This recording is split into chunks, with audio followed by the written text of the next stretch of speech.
मुंबई की बरसात किसी के लिए खुशनुमा एहसास है तो किसी के लिए मुसीबत। आज की रात ये बरसात 21 साल की आरोही के लिए एक काल जैसी थी, क्योंकि इस अंधेरी रात की धुआंधार बारिश में आरोही दुल्हन का जोड़ा पहने मुंबई की सड़कों पर खुद को बचाती हुई भाग रही थी।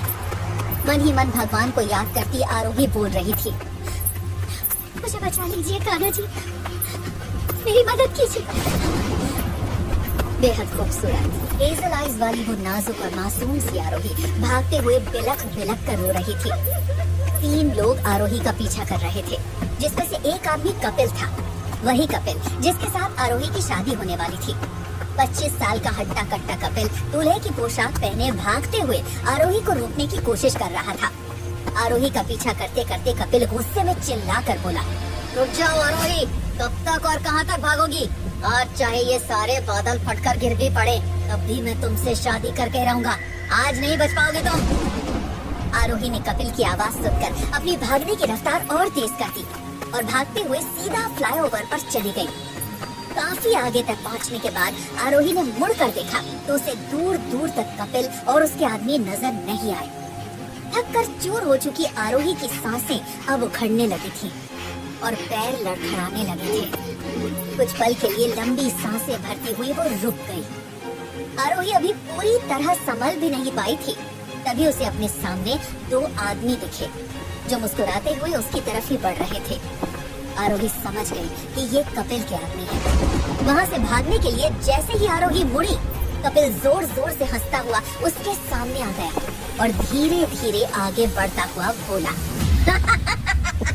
कहा था ना कि रुक जाओ, लेकिन तुम तो मेरी कोई बात मानती नहीं आरोही। बेकार में ही तुम खुद भी परेशान हो और हमें भी परेशान किया।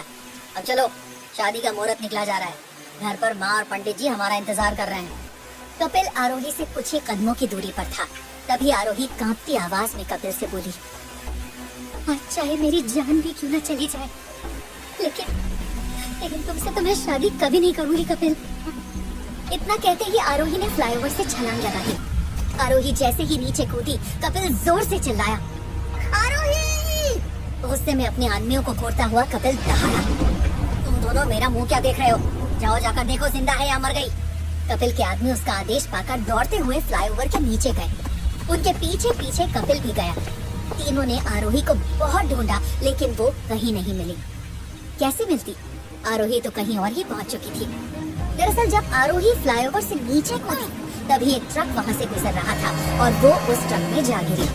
आरोही के यूं हाथ से निकल जाने पर कपिल दांत पीसते हुए बोला, आरोही, ये तुमने अच्छा नहीं किया, इसका बदला मैं तुमसे जरूर लूंगा। अपने लिए ना सही, अपनी माँ के लिए तो तुम्हें मेरे पास आना ही पड़ेगा। अब तुम्हें नहीं छोड़ूंगा।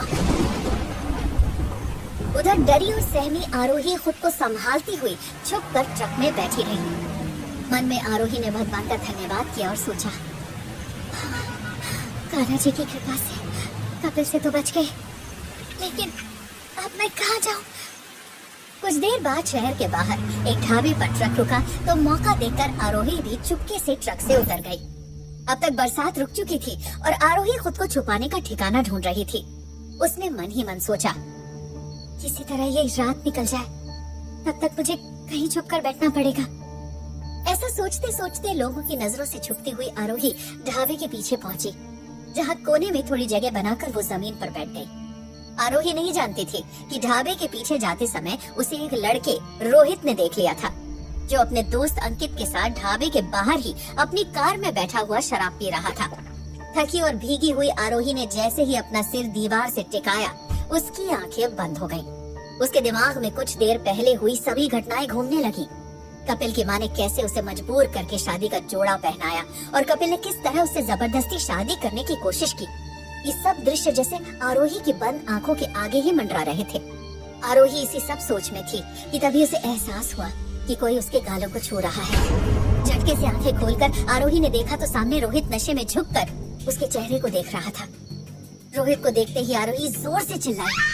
रोहित ने नशे में धीरे से कहा, चिल्ला क्यों रही हो बेबी, शांत हो जाओ, मैं कुछ नहीं करूंगा तुम्हारे साथ, बस तुम्हें प्यार करूंगा।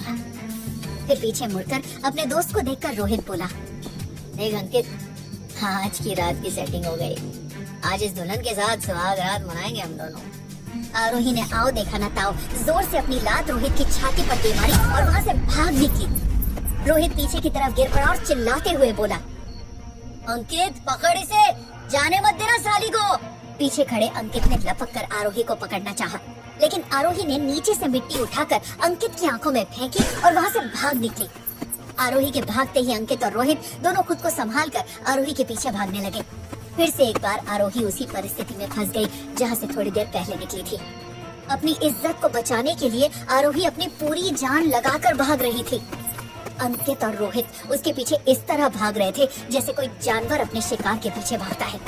आरोही रोते रोते फिर से एक बार भगवान को याद करके बोली, हे कान्हा जी, द्रौपदी के चीर हरण के समय जैसे आपने उनकी इज्जत बचाई, वैसे ही मेरी इज्जत भी बचा लीजिए। आरोही का इतना ही सोचना था कि वो सड़क के बीचों बीच खड़े एक लड़के से टकरा गई और लड़खड़ाकर गिर पड़ी।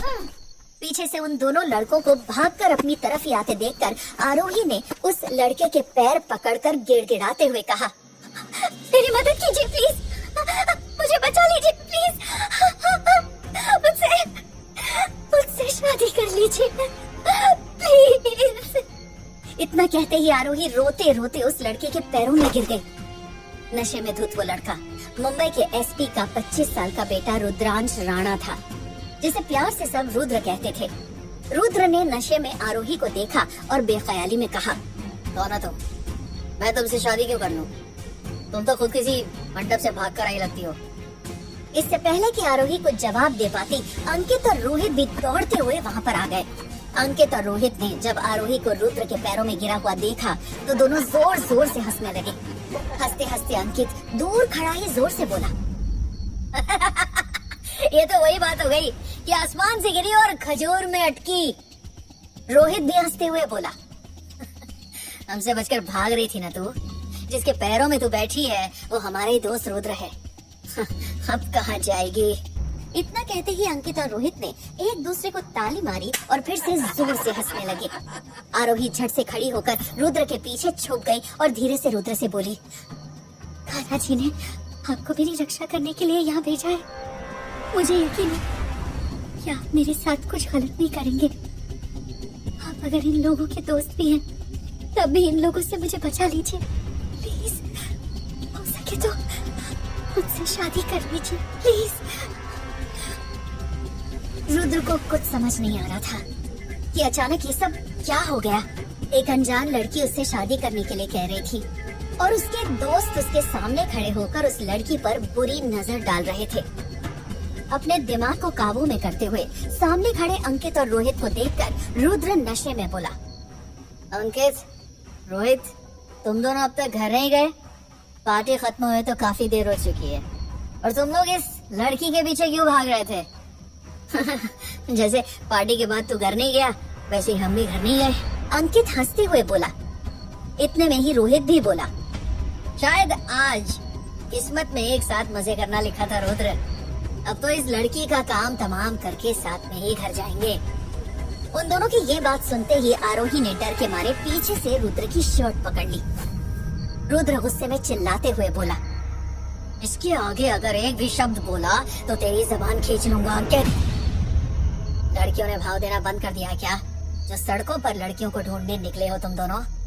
रुद्र को गुस्से में देखकर रोहित उसकी तरफ कदम बढ़ाता हुआ बोला, एक नजर इस लड़की को देख तो ले रुद्र। दुल्हन बनकर आई है, स्वयंवर करवा देते हैं इसका। हम तीनों में से जो लड़का ये चुनेगी उसे इसके साथ पहले सुहागरात मनाने का मौका मिलेगा। रोहित की ये बात सुनते ही रुद्र की आंखें गुस्से में लाल हो गईं। रुद्र ने आगे बढ़कर रोहित को एक जोर का तमाचा लगाया जिससे रोहित बहुत पीछे जाकर गिरा।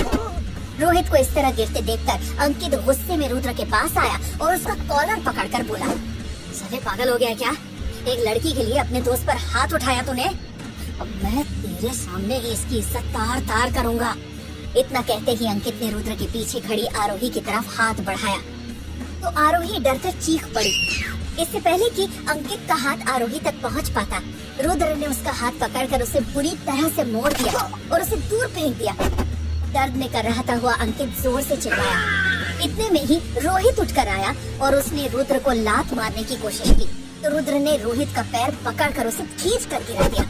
तभी एक कार की लाइट रुद्र पर पड़ी और आरोही को ठीक से रुद्र का चेहरा नजर आया। लंबा कद, गठीला शरीर, छोटी आंखें, गोरा रंग और माथे पर बिखरे बाल।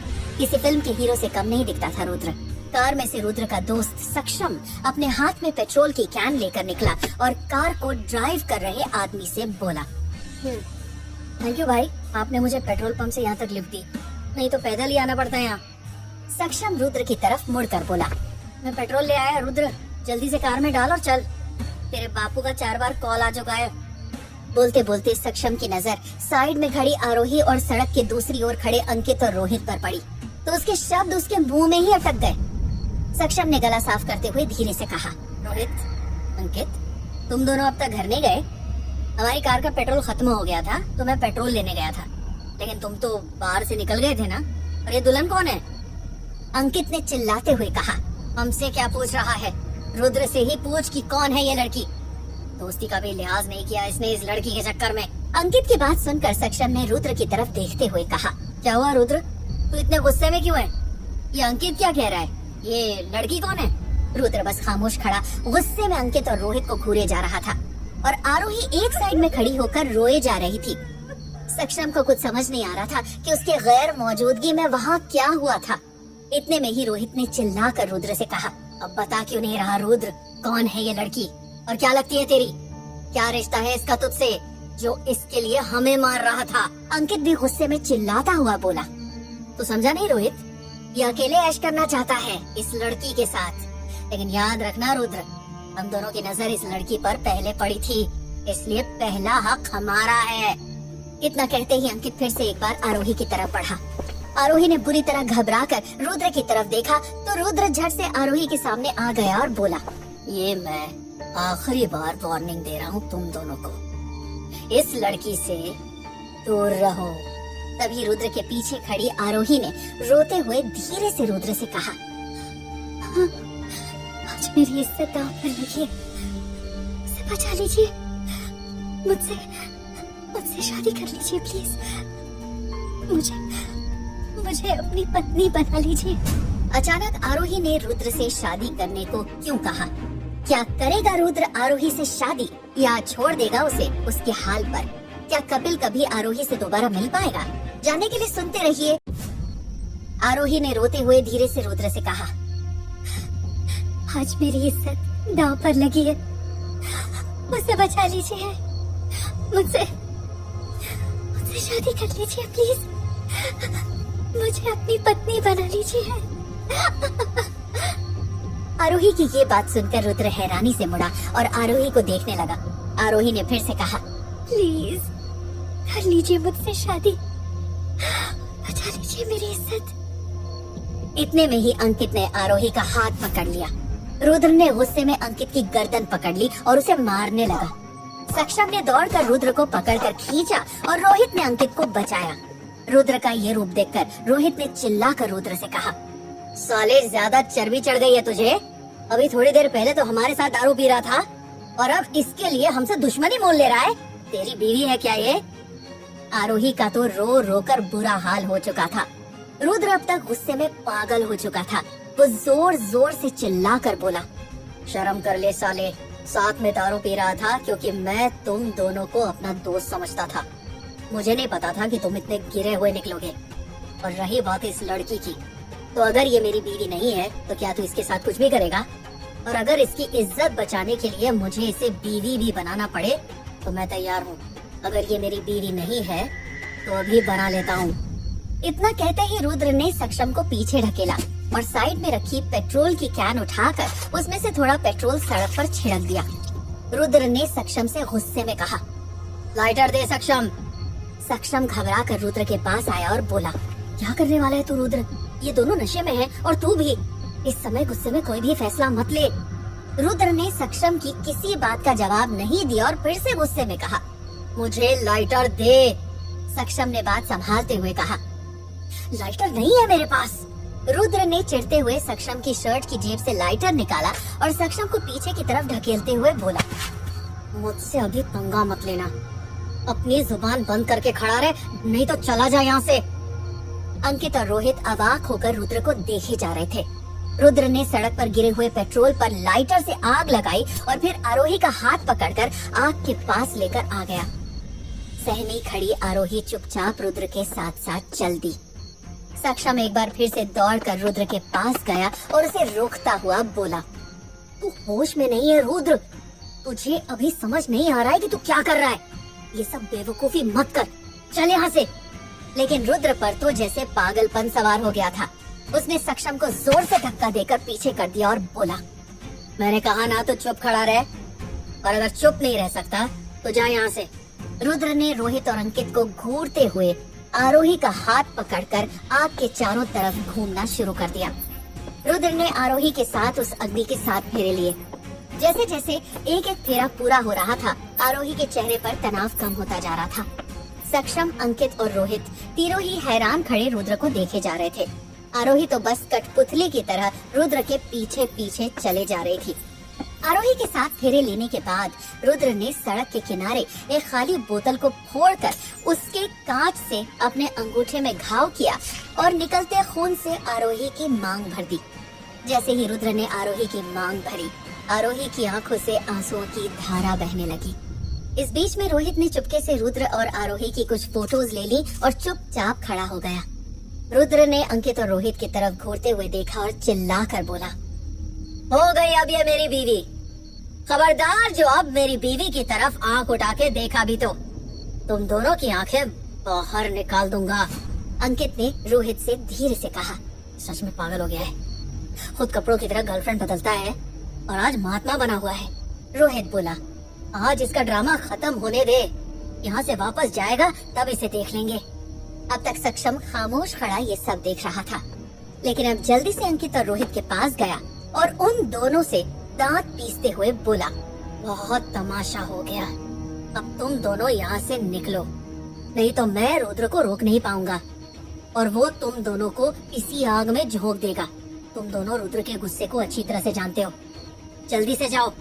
सक्षम की बात सुनकर रोहित और अंकित वहाँ से रुद्र और आरोही को घूरते हुए चले गए।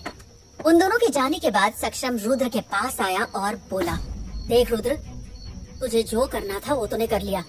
अंकित और रोहित जा चुके हैं, अब तू भी चल, ये सब पागलपन बंद कर दे। इतना कहकर सक्षम ने एक नजर आरोही की तरफ देखा जो सहमी हुई खड़ी थी। सक्षम धीरे से आरोही के पास गया और उससे कुछ कहना चाहा, लेकिन पता नहीं क्या सोचकर वो चुप हो गया। अगले ही पल आरोही को नजरअंदाज करके सक्षम ने पेट्रोल की कैन उठाई और कार में पेट्रोल भरना शुरू कर दिया। सक्षम की बात सुनते ही जैसे रुद्र को थोड़ा होश आया और उसे एहसास हुआ कि उसने क्या कर लिया। अब तक रुद्र का नशा काफी उतर चुका था। उसके पास खड़ी आरोही पूरी तरह सन्न खड़ी थी।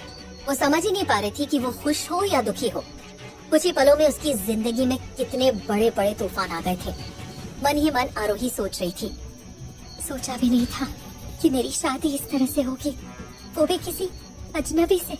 लेकिन अब यही सच है, कान्हा जी ने इस अजनबी को ही मेरी मदद करने के लिए भेजा था और यही अब मेरा पति है।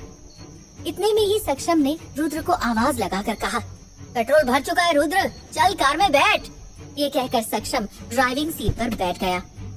रुद्र ने एक नजर आरोही को देखा जो अब तक कांप रही थी और फिर गुस्से में कदम बढ़ाते हुए कार के दरवाजे तक पहुंच गया।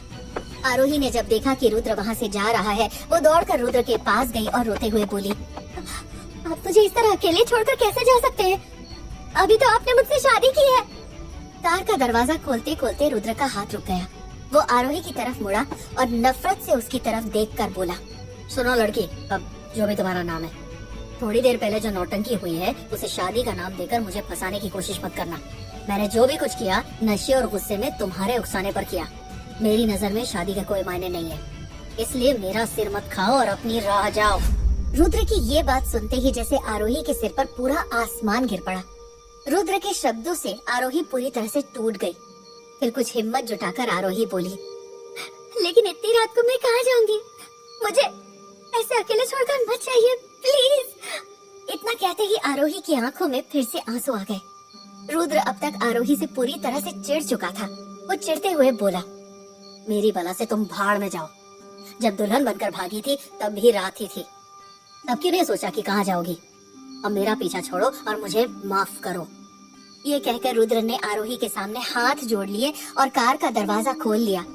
जैसे ही रुद्र अंदर बैठने लगा, बिलखती हुई आरोही ने फिर से एक बार रुद्र से कहा, अगर ऐसे ही छोड़कर जाना था तो क्यों बचाया आपने मुझे उन लड़कों से? नोच लेने देते ना उनको मेरे शरीर का एक एक टुकड़ा। सोचिए कि अगर वो लोग फिर से आ गए तो क्या फायदा हुआ आपका इतना सब करने का? पत्नी के नाते न सही, इंसानियत के नाते मुझे यहाँ से ले जाइए। आरोही की इस बात को सुनकर रुद्र रुका और पीछे मुड़कर वापस आरोही के पास आया। रो रो कर आरोही बेहाल हो चुकी थी। आरोही को घूरते हुए रुद्र ने उसका हाथ पकड़ा और कार की पीछे की सीट पर ढकेल दिया। फिर खुद भी आगे जाकर बैठ गया। कार की पिछली सीट पर आरोही दरवाजे से सटकर सहम कर बैठ गई। सक्षम ने कार स्टार्ट करके रुद्र की तरफ देखकर आंख दिखाते हुए पूछा, घर लेकर जाएगा क्या इसे? रुद्र ने गुस्से में सामने की तरफ देखते हुए सक्षम को जवाब दिया, तू कार चला। सक्षम ने एक नजर पीछे बैठी आरोही पर डाली, जो अभी भी सहमी हुई बैठी हुई थी। फिर रुद्र को देखकर और धीरे से कहा, बहुत मासूम लग रही है यार। कहते ही सक्षम ने कार सड़क पर दौड़ा दी। कुछ ही देर में दिन भी निकल गया और वो तीनों मुंबई पहुंच गए। मुंबई पहुंचकर रुद्र ने सक्षम से एक साइड में कार रुकवाई और कार से उतरकर बाहर आ गया। उसने पीछे का डोर खोला और आरोही का हाथ पकड़कर एक झटके में कार से बाहर निकालकर खड़ा कर दिया। दिन के उजाले में रुद्र ने आरोही का चेहरा देखा तो एक पल को देखता रह गया। आरोही की खूबसूरत नीली आंखें, उसके घुंघराले बाल, दमकता गोरा रंग और बेहद मासूम चेहरा देखकर रुद्र भूल गया कि वो क्या कहने वाला था। इतने में ही सक्षम ने कार का हॉर्न बजाया और कहा, जल्दी कर रुद्र, पहले बहुत देर हो चुकी है। रुद्र ने खुद को होश में लाते हुए आरोही को धमकाते हुए कहा, देखो, कल रात तुम्हारे कहने पर मैंने उन लोगों को रोकने के लिए वो सब ड्रामा किया था। उसे शादी का नाम देकर कभी भी गले पड़ने की कोशिश मत करना। कल रात की सब यादें अपने दिमाग से निकाल देना और आइंदा कभी मुझे दिखाई भी मत देना। अगर आज के बाद तुम मेरे सामने आई तो मैं भूल जाऊंगा कि तुम एक लड़की हो, समझी? रुद्र की गरजती हुई आवाज सुनकर आरोही कांप उठी। उसने नजरें झुकाकर हाँ में सिर हिलाया और धीरे से बोली, आपने कल रात जो मेरी मदद की उसे मैं जिंदगी भर नहीं भूलूंगी। थैंक यू कहकर आपको छोटा नहीं करूंगी। बस इतना विश्वास दिलाती हूँ कि मुझसे आपको कभी कोई परेशानी नहीं होगी। आरोही की प्यारी बातें और उसके चेहरे की मासूमियत देखकर रुद्र एक पल को फिर से वहीं रुका रह गया। एक बार फिर से सक्षम ने हॉर्न बजाया और चिल्लाया, रुद्र तू चल रहा है कि नहीं? रुद्र ने आरोही को एक नजर देखा और फिर दौड़कर कार में बैठ गया। आरोही वहीं खड़ी खड़ी रुद्र को जाते देखकर सोचने लगी, हे कान्हा जी, ये क्या मजाक किया है आपने मेरे साथ?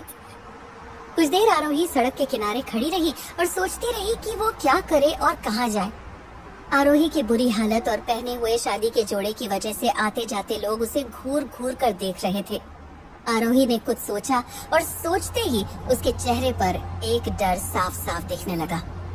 आने वाले तूफान की सोच से ही आरोही के माथे पर पसीना आ गया।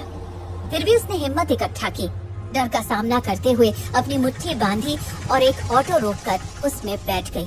थोड़ी ही देर बाद ऑटो मुंबई के कुर्ला इलाके की पुलिस कॉलोनी के एक घर के बाहर जाकर रुका। आरोही डरती डरती ऑटो से उतरी और घर के बाहर जाकर खड़ी हो गई। वहाँ खड़ी खड़ी आरोही डर से बुरी तरह कांप रही थी।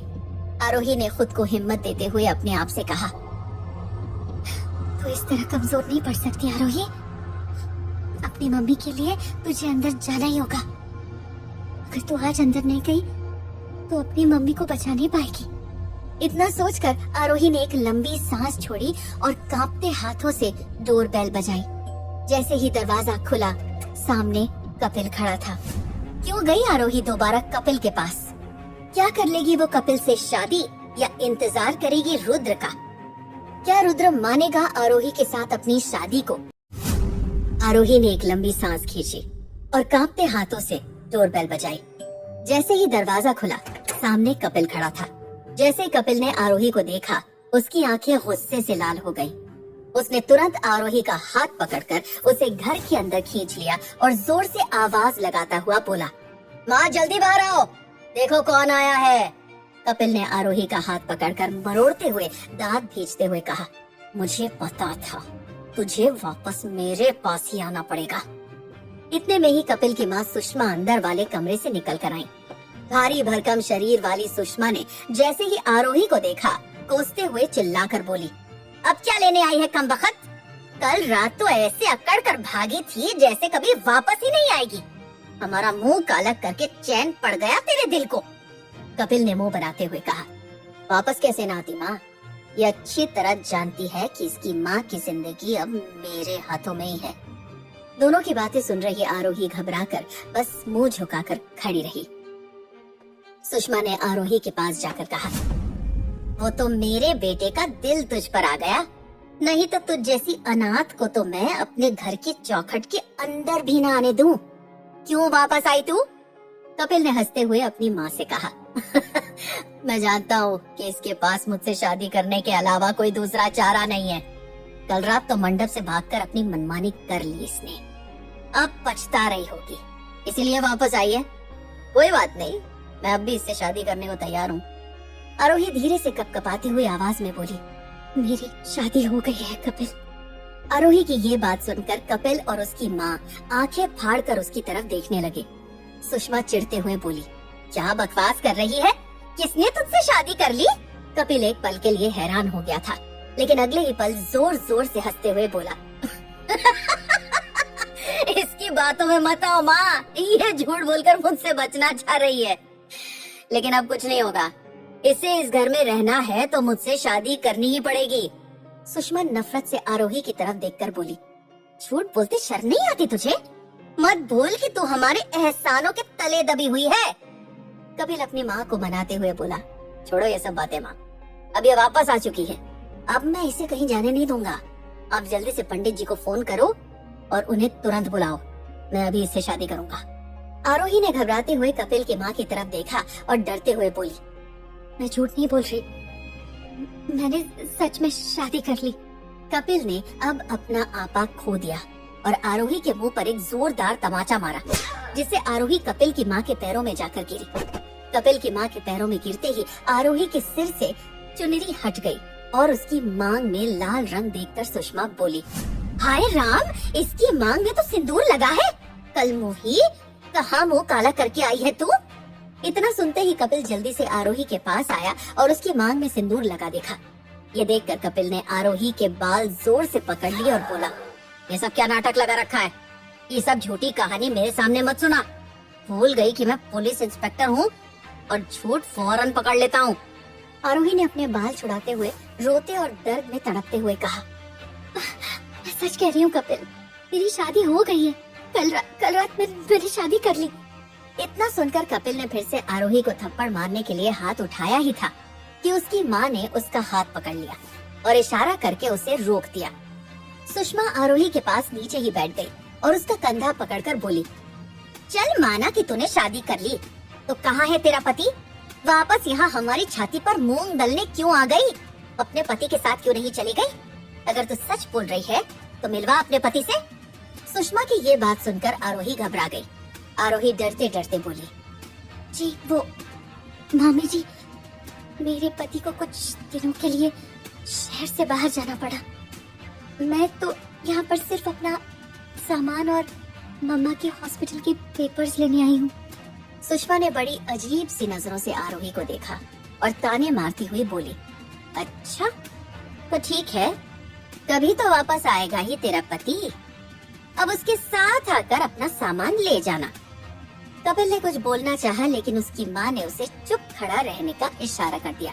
आरोही सोच में पड़ गई कि अपने पति को कैसे लेकर आए, वो तो उसके बारे में कुछ भी नहीं जानती।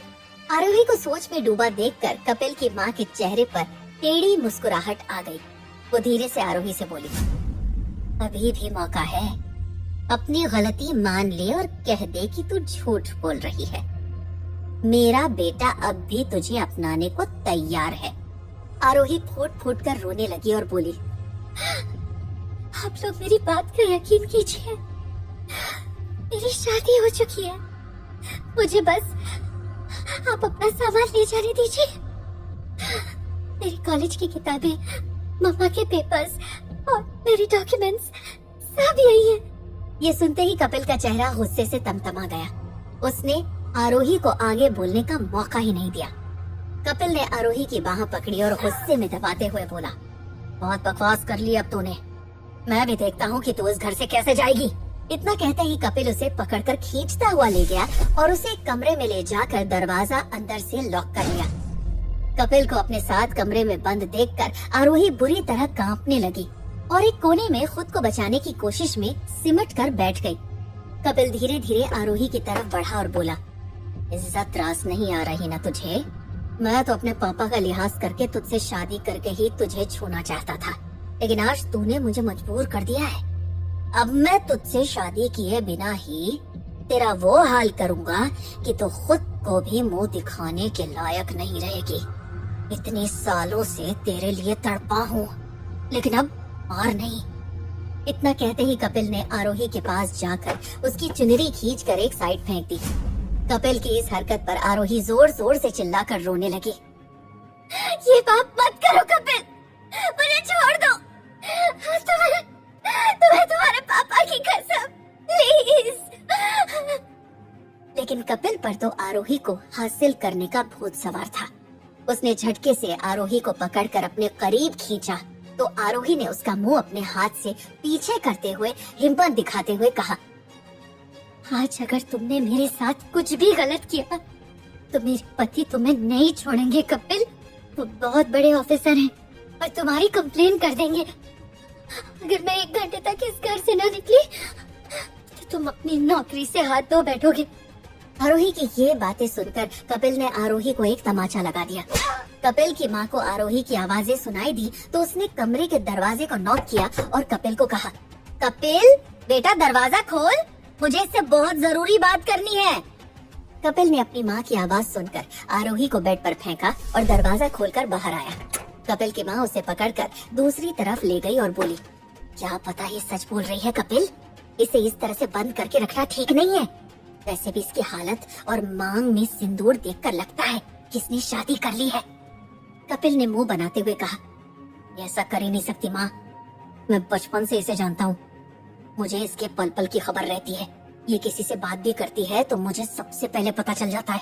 कपिल की माँ ने उसे समझाते हुए धीरे से फुसफुसाते हुए कहा, देख बेटा, मैंने हमेशा तेरा कहना माना है, लेकिन आज तू मेरा कहना मान। तू इसके सामने शर्त रख कि तूने जो पैसा इसकी माँ पर खर्च किया है वो पैसा ये अपने पति से तुझे दिलवाए, तभी ये यहाँ से अपनी माँ का और अपना सामान लेकर जा सकती है। अगर ये झूठ बोल रही होगी तो पकड़ी जाएगी, और अगर सच बोल रही है तो फिर इसका कुछ और इलाज सोचेंगे, लेकिन फिलहाल इसे जाने दे। कपिल किसी भी तरह से अपनी माँ की बात मानने को तैयार नहीं था, लेकिन उसकी माँ ने उसे समझाया, तू सिर्फ ये सोच बेटा कि अगर ये सच कह रही है और इसने तेरी कंप्लेन कर दी तो तेरी वर्दी तुझसे छिन जाएगी। अब ये पहले वाली आरोही नहीं रही। कल रात की बगावत के बाद तो लगता है कि जब ये घर से भाग सकती है तो कुछ भी कर सकती है। तो इसे प्यार से मना। कपिल को अब अपनी माँ की बात समझ में आ रही थी। वो अपने मन को मार कर उठा और कमरे का दरवाजा खोलकर आरोही का हाथ पकड़कर खींचता हुआ बाहर लेकर आया और झटके से अपने सामने खड़ा करके बोला, 1 महीने का टाइम दे रहा हूँ तुझे, कर ले अपनी मनमानी। इसके बाद मत कहना कि मैंने तुझसे जबरदस्ती शादी की है। मुझे यकीन है कि तू खुद चलकर मेरे पास आएगी और शादी के लिए गिड़गिड़ाएगी। और हाँ, एक और बात याद रखना, अब से मैं तेरी माँ के इलाज का खर्च नहीं उठाऊंगा, और मैंने आज तक तेरी माँ पर जितना भी खर्च किया है मुझे एक एक पाई सूद समेत चाहिए, समझी? आरोही डर से थर थर कांप रही थी। उसने डरते हुए हाँ में सिर हिला दिया। आरोही को वहीं छोड़कर कपिल कमरे के अंदर चला गया। कपिल की माँ ने आरोही का हाथ पकड़ा और उसे घर के बाहर धक्का देते हुए कहा, अब तेरे लिए इस घर में तब तक कोई जगह नहीं जब तक तू कपिल से शादी नहीं कर लेती। तुझ पर एक और एहसान कर रही हूँ मैं। तेरे कुछ कपड़े, फोन और किताबें दे रही हूँ ताकि कल तू ये न कहे कि हमने तुझे खाली हाथ घर से निकाल दिया। लेकिन तेरी सबसे कीमती चीज, तेरा लॉकेट जो बचपन से तेरे गले में था, वो तो मैं तुझे नहीं दे रही। और हाँ, तेरी माँ के हॉस्पिटल के पेपर्स और पुरानी सारी रिपोर्ट्स भी मेरे पास ही हैं, ताकि तुझे ध्यान रहे कि तू आजाद नहीं हुई है और उसे लेने तुझे मेरे पास आना पड़े। इतना कहकर सुषमा ने आरोही को अपने घर के बाहर ढकेल दिया और उसका बैग बाहर फेंककर दरवाजा बंद कर लिया। आरोही का मन बहुत बेचैन हो रहा था। उसे समझ ही नहीं आ रहा था कि अब वो क्या करे। कपिल के घर के बाहर खड़े होकर आरोही रोने लगी। कुछ पल बाद आरोही ने हिम्मत करके अपने आंसू पोंछे और बैग के अंदर से अपना फोन निकाला। फोन पर अपनी बेस्ट फ्रेंड सलोनी का नंबर डायल करके आरोही ने कहा, हेलो सलोनी, क्या मैं तुम्हारे हॉस्टल में आ सकती हूँ? उधर रुद्र छुपता छुपाता अपने घर के अंदर गया और इधर उधर देखता हुआ चुपके से अपने कमरे की तरफ जाने लगा। तभी पीछे से एक कड़क आवाज आई, कहाँ थे रात भर? आवाज सुनते ही रुद्र के चेहरे पर हवाइयां उड़ गई। उसने मुड़कर देखा तो उसके पापा निखिल राणा हाथ बांधे खड़े होकर उसे गुस्से में घूर रहे थे। सुना नहीं तुमने मैंने क्या पूछा? कहाँ थे रात भर? निखिल ने फिर से एक बार कड़कती हुई आवाज में पूछा। रुद्र हड़बड़ा गया और फिसलती हुई जबान से बोला, ओ पापा, मैम एक्चुअली सक्षम की कार हाईवे पर खराब हो गई थी। उसने कॉल करके मुझे बुलाया तो मैं उसकी हेल्प करने के लिए गया था। निखिल ने रुद्र को घूरते हुए गुस्से में कहा, तुम्हारी हालत देखकर तो लग रहा है जैसे गाड़ी को धक्का देकर लाए हो। कब तक अपने आवारा दोस्तों के साथ अपनी जिंदगी बर्बाद करोगे रुद्र? सब कुछ न कुछ कर लेंगे, तुम बस उनकी कार को धक्का ही लगाते रह जाओगे। सुधर जाओ, अभी भी वक्त है। इतना कहकर निखिल वहाँ से चला गया। रुद्र ने अपने दिल पर हाथ रखकर एक लंबी सांस छोड़ते हुए कहा, उफ, ये एसपी साहब किसी दिन मेरे प्राण लेकर रहेंगे। रुद्र झट से मुड़ा और अपने कमरे में चला गया और जाकर बेड पर उल्टा लेट गया। रुद्र की आंखों के आगे पिछली रात के सभी दृश्य घूमने लगे। रुद्र मन ही मन सोचने लगा, ऐसे कैसे कोई लड़की किसी अनजान लड़के से शादी करने को कह सकती है? देखने में तो बहुत मासूम लग रही थी, लेकिन कहीं वो मुझे किसी स्कैम में तो नहीं फंसा देगी। ये सब अंकित और रोहित की वजह से हुआ। अगर वो खुद पे कंट्रोल करते तो मुझे उस लड़की के साथ फेरे नहीं लेने पड़ते। पता नहीं कौन है वो, मैं तो उसका नाम ही नहीं जानता। रुद्र इन्हीं सब ख्यालों में था कि उसे आवाज आई, भाई आप कहाँ थे रात भर? पता है बड़े पापा कितना गुस्सा कर रहे थे। ये रुद्र का चचेरा भाई आयुष था, जिसे सब प्यार से आयु कहते थे। रुद्र ने आयुष की आवाज सुनकर अपना तकिया जमीन पर फेंका और झटके से बेड पर बैठ गया। बेड पर बैठकर आयुष की तरफ देखकर मुस्कुराते हुए रुद्र बोला, जानता हूँ तेरे बड़े पापा गुस्सा कर रहे थे, अभी मेरी क्लास लगा कर ही गए हैं वो। आयुष ने झुककर तकिया उठाया और बेड पर रखता हुआ बोला, तो फिर आपकी भलाई के लिए तो आपको डांटते हैं भाई, वो चाहते हैं कि आप लाइफ में कुछ अच्छा करें। रुद्र ने फिर से वो तकिया उठाया और हंसते हुए आयुष की तरफ फेंकते हुए बोला, अच्छा करने के लिए तुम हो ना, 5 साल बाद डॉक्टर बन जाओगे। आयुष ने तकिया कैच करते हुए मुस्कुराकर कहा, अच्छा बाबा, नहीं बहस कर रहा आपसे, चलिए आपको बाहर बुलाया है। किसने? रुद्र ने फिर से बेड पर लेटते हुए पूछा। आयुष दरवाजे की तरफ जाते हुए बोला, कोई लड़की आई है, बोल रही है कि रुद्र से मिलना है। आयुष की बात सुनकर रुद्र की तो जैसे जान ही निकल गई। घबराहट में उसके मुंह से जोर से निकला, लड़की? कौन आया है रुद्र से मिलने? क्या वो लड़की आरोही है जो रुद्र से मिलने आई है? क्या करेगी आरोही अब?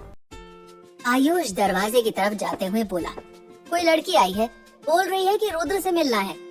आयुष की बात सुनकर रुद्र की जैसे जान ही निकल गई। घबराहट में उसके मुंह से जोर से निकला, लड़की? आयुष ने मुड़कर रुद्र की तरफ देखा और जोर जोर से हंसने लगा। रुद्र अपना दिल पकड़े आयुष को देख रहा था। आयुष ने हंसते हंसते कहा, अपनी शक्ल तो देखो भाई, कितना डर गए आप। कोई लड़की नहीं बुला रही, माँ बुला रही है, बाहर आकर ब्रेकफास्ट कर लो। आयुष की बात सुनकर रुद्र बेड पर से कूदकर आयुष की तरफ भागा, लेकिन आयुष उतने में ही हंसते हुए दरवाजा बंद करके बाहर भाग गया। रुद्र ने मुस्कुराते हुए कहा, आयु के बच्चे, तुझे सबक सिखाना पड़ेगा। उधर आरोही अपनी फ्रेंड सलोनी के पास उसके हॉस्टल के रूम में पहुंची। जैसे ही सलोनी ने आरोही को देखा, हैरानी में आंखें फैलाकर उसने कहा, आरोही ये सब क्या है? ये दुल्हन के कपड़े, तेरी ये हालत, क्या हुआ है? सलोनी को देखते ही जैसे आरोही की सारी इकट्ठी की हुई हिम्मत टूट गई और वो सलोनी के गले लगकर फूट फूट कर रोने लगी। सलोनी ने आरोही को संभाल कर बेड पर बैठाया और उसे पानी पिलाया। जब आरोही थोड़ी शांत हो गई तो सलोनी ने फिर से पूछा, क्या हुआ आरोही, तेरा ये हाल किसने बनाया? आरोही ने सिसकते हुए कहा, कल रात से मैं 1 मिनट के लिए भी चैन से नहीं बैठी सलोनी। मैं ऑफिस से वापस घर गई तो देखा कि वहाँ शादी का मंडप सजा हुआ था। इससे पहले कि मैं कुछ सोच समझ पाती, मुझे कपिल की माँ बहाने से अंदर ले गई। वहाँ उन्होंने कुछ औरतों के साथ मिलकर मुझे जबरदस्ती शादी का जोड़ा पहना दिया और मंडप में ले गई। वहाँ कपिल पहले से ही दूल्हा बना बैठा था। मुझे लगा कि अगर आज हिम्मत नहीं करूंगी तो जिंदगी भर मुझे कपिल और उसकी माँ की गुलामी करनी पड़ेगी और उनके टॉर्चर सहन करने पड़ेंगे। मैंने कान्हा जी का नाम लेकर हवन कुंड में से एक लकड़ी उठाई और कपिल की तरफ फेंककर मैं वहाँ से बाहर निकली। सलोनी पिछले 3 साल से आरोही को जानती थी। वो और आरोही एक साथ बीबीए कर रहे थे। सलोनी और आरोही को एक दूसरे की जिंदगी की सभी बातें पता थी। आरोही की बात सुनकर सलोनी बुरी तरह हैरान रह गई।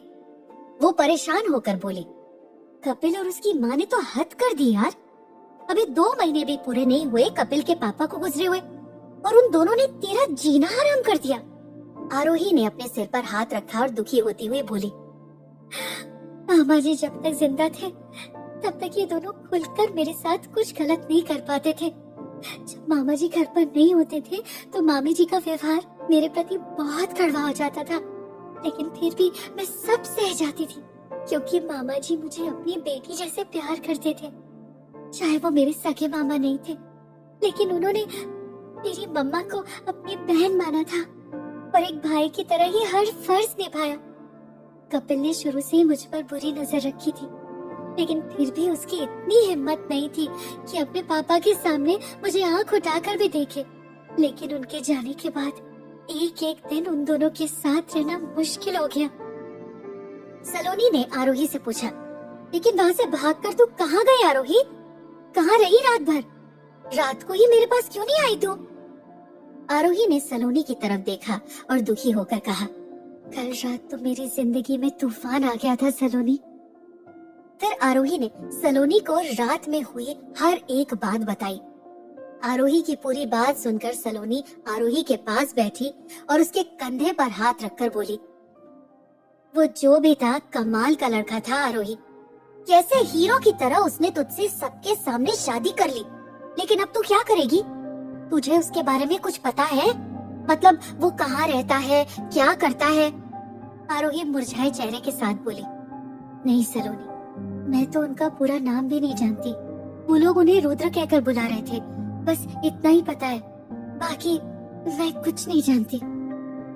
आरोही की ये बात सुनकर सलोनी के परेशान चेहरे पर एक हल्की सी मुस्कुराहट आ गई। वो आरोही को छेड़ते हुए बोली, ओहो, उनका वो, तूने तो सच में उसे पति समझ लिया। कितनी इज्जत से बात कर रही है। आरोही ने दुखी होते हुए कहा, मेरे लिए ये शादी कोई नाटक नहीं थी सलोनी, मैं इस शादी को सच मानती हूँ। कान्हा जी ने उन्हें मेरे लिए भेजा था। वो चाहे मुझे अपनी पत्नी ना माने, लेकिन मेरे लिए वो ही मेरे पति हैं। सलोनी ने मुस्कुराते हुए आरोही को गले लगाया और धीरे से बोली, ठीक है, तेरा दिल जो कहता है वही कर, लेकिन परेशान मत हो। तू जाकर फ्रेश हो जा, मैं तेरे लिए कुछ खाने के लिए लेकर आती हूँ। कल से कुछ खाया भी नहीं होगा तूने। आरोही ने सलोनी से कहा, लेकिन सलोनी, अब मैं कहाँ जाऊँ? कपिल के घर के अलावा तो मेरा कोई दूसरा ठिकाना भी नहीं है। उस वक्त मुझे कुछ समझ नहीं आया तो मैं तेरे पास आ गई। सलोनी ने आरोही की पीठ थपथपाते हुए कहा, तू फिक्र मत कर, जब तक कोई और इंतजाम नहीं हो जाता तो यहीं पर रह।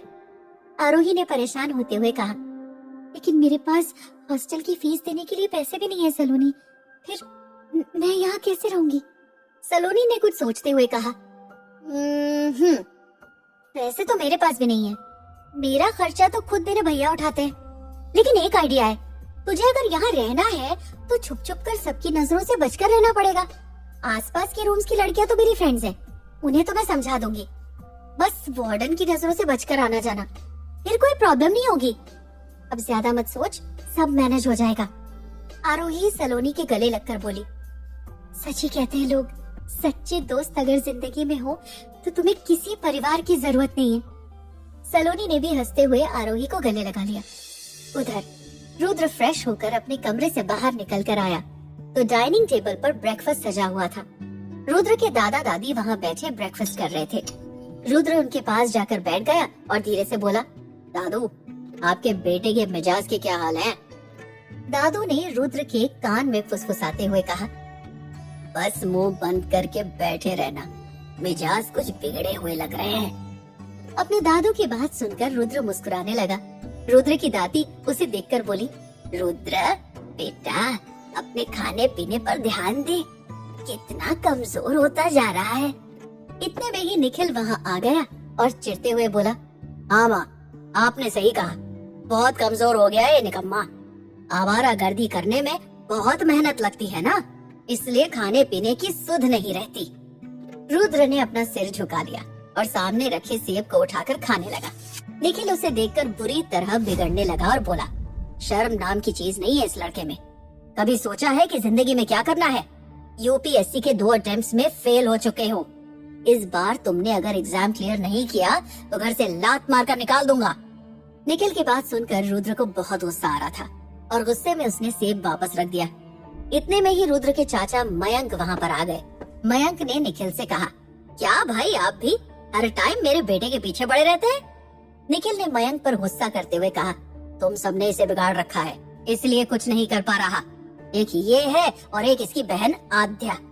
आद्या ने बिना किसी कोचिंग के पहली बार में ही यूपीएससी क्रैक कर लिया था। आज कितना गर्व होता है सबको बताते हुए कि मेरी बेटी ठाणे की आईपीएस ऑफिसर है। और अगर कोई गलती से बेटे के बारे में पूछ ले तो शर्म से मेरा सर झुक जाता है। रुद्र के दादू ने निखिल को समझाते हुए कहा, वो जरूर कुछ न कुछ कर लेगा निक्की, उसे थोड़ा समय तो दो। निखिल गुर्राते हुए बोला, और कितना समय लेगा? ये 25 साल का हो चुका है, अब तक अपने माँ बाप के पैसों पर ऐश कर रहा है। मयंक धीरे से बोला, भाई साहब आप चिंता मत करिए, ये मेरे साथ रेस्टोरेंट को संभालेगा। साउथ मुंबई का जाना माना रेस्टोरेंट है अपना, रुद्र को कोई टेंशन लेने की जरूरत नहीं है। निखिल गुस्से में चेयर पीछे ढकेल कर खड़ा हो गया और चिढ़ते हुए बोला, मिलकर बिगाड़ो सब लोग इस निठल्ले को। इतना कहकर निखिल पैर पटकता हुआ वहाँ से जा रहा था। तभी उसके सामने रुद्र की माँ सोनम आ गई और निखिल को उसकी कैप देते हुए बोली, गुस्से में घर से मत निकलिए एसपी साहब। निखिल के चेहरे पर सोनल को देखकर हल्की सी मुस्कुराहट आ गई। वो कैप लेता हुआ बोला, आज तुम कॉलेज नहीं गई?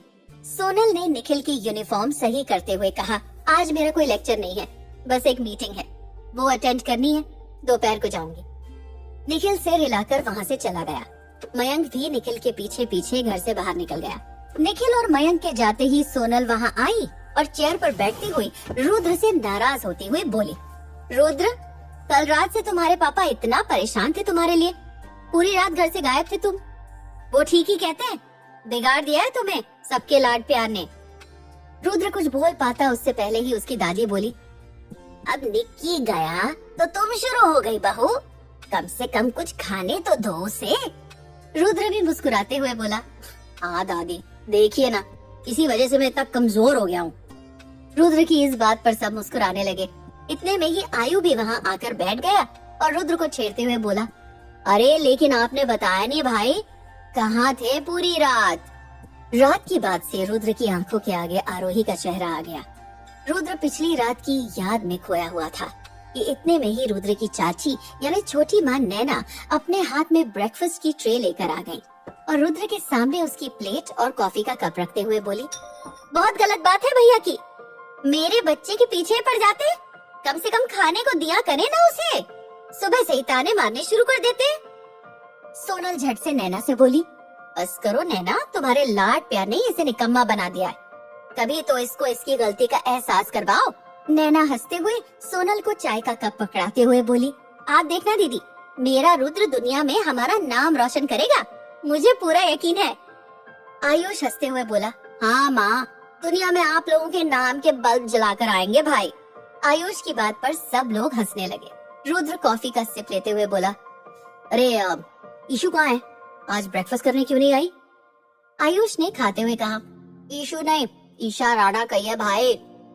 मिस ईशा राणा अपने कामचोर दोस्त शान का प्रोजेक्ट पूरा कर रही हैं, क्योंकि मिस्टर शान मित्तल ऐसे छोटे मोटे काम करके अपनी शान खराब नहीं करते।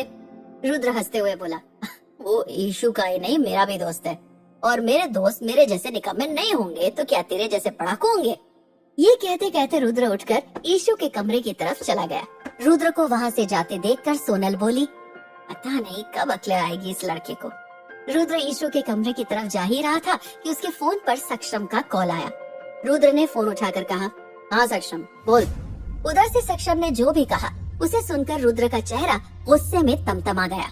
वो दांत पीसते हुए बोला, मैं उन दोनों की जान ले लूंगा, तू उन्हें रोक कर रख, मैं अभी आया। क्या कहा सक्षम ने कि रुद्र को गुस्सा आ गया? क्या अब भी आरोही और रुद्र दोबारा मिल पाएंगे? क्या कपिल आरोही को फिर से परेशान करेगा? सक्षम ने जो भी कहा उसे सुनकर रुद्र का चेहरा गुस्से में तमतमा गया। वो दांत पीसते हुए बोला, मैं उन दोनों की जान ले लूंगा, तू उन्हें रोक कर रख, मैं अभी आया। रुद्र ने फोन कट कर दिया और फिर खुद को शांत करके ईशा के कमरे का दरवाजा खोल दिया। रूम के अंदर खुली खिड़की से आ रही सूरज की हल्की रोशनी ईशा के प्यारे से चेहरे पर पड़ रही थी। हल्की धूप में ईशा का गोरा चिट्टा चेहरा दमकता हुआ लग रहा था। रुद्र अंदर आकर ईशा को पेपर संभालते देखकर हंसते हुए बोला, हो गई समाज सेवा पूरी। ईशा ने जैसे ही अपनी बड़ी बड़ी भूरी आंखों से रुद्र को देखा, अपने हाथ में पड़े पेपर्स को टेबल पर रख दिया और एक प्यारी सी स्माइल दी।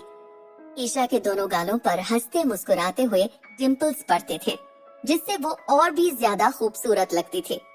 रुद्र के पास आकर ईशा ने इशारा करते हुए पूछा, कहाँ थे आप रात भर भाई?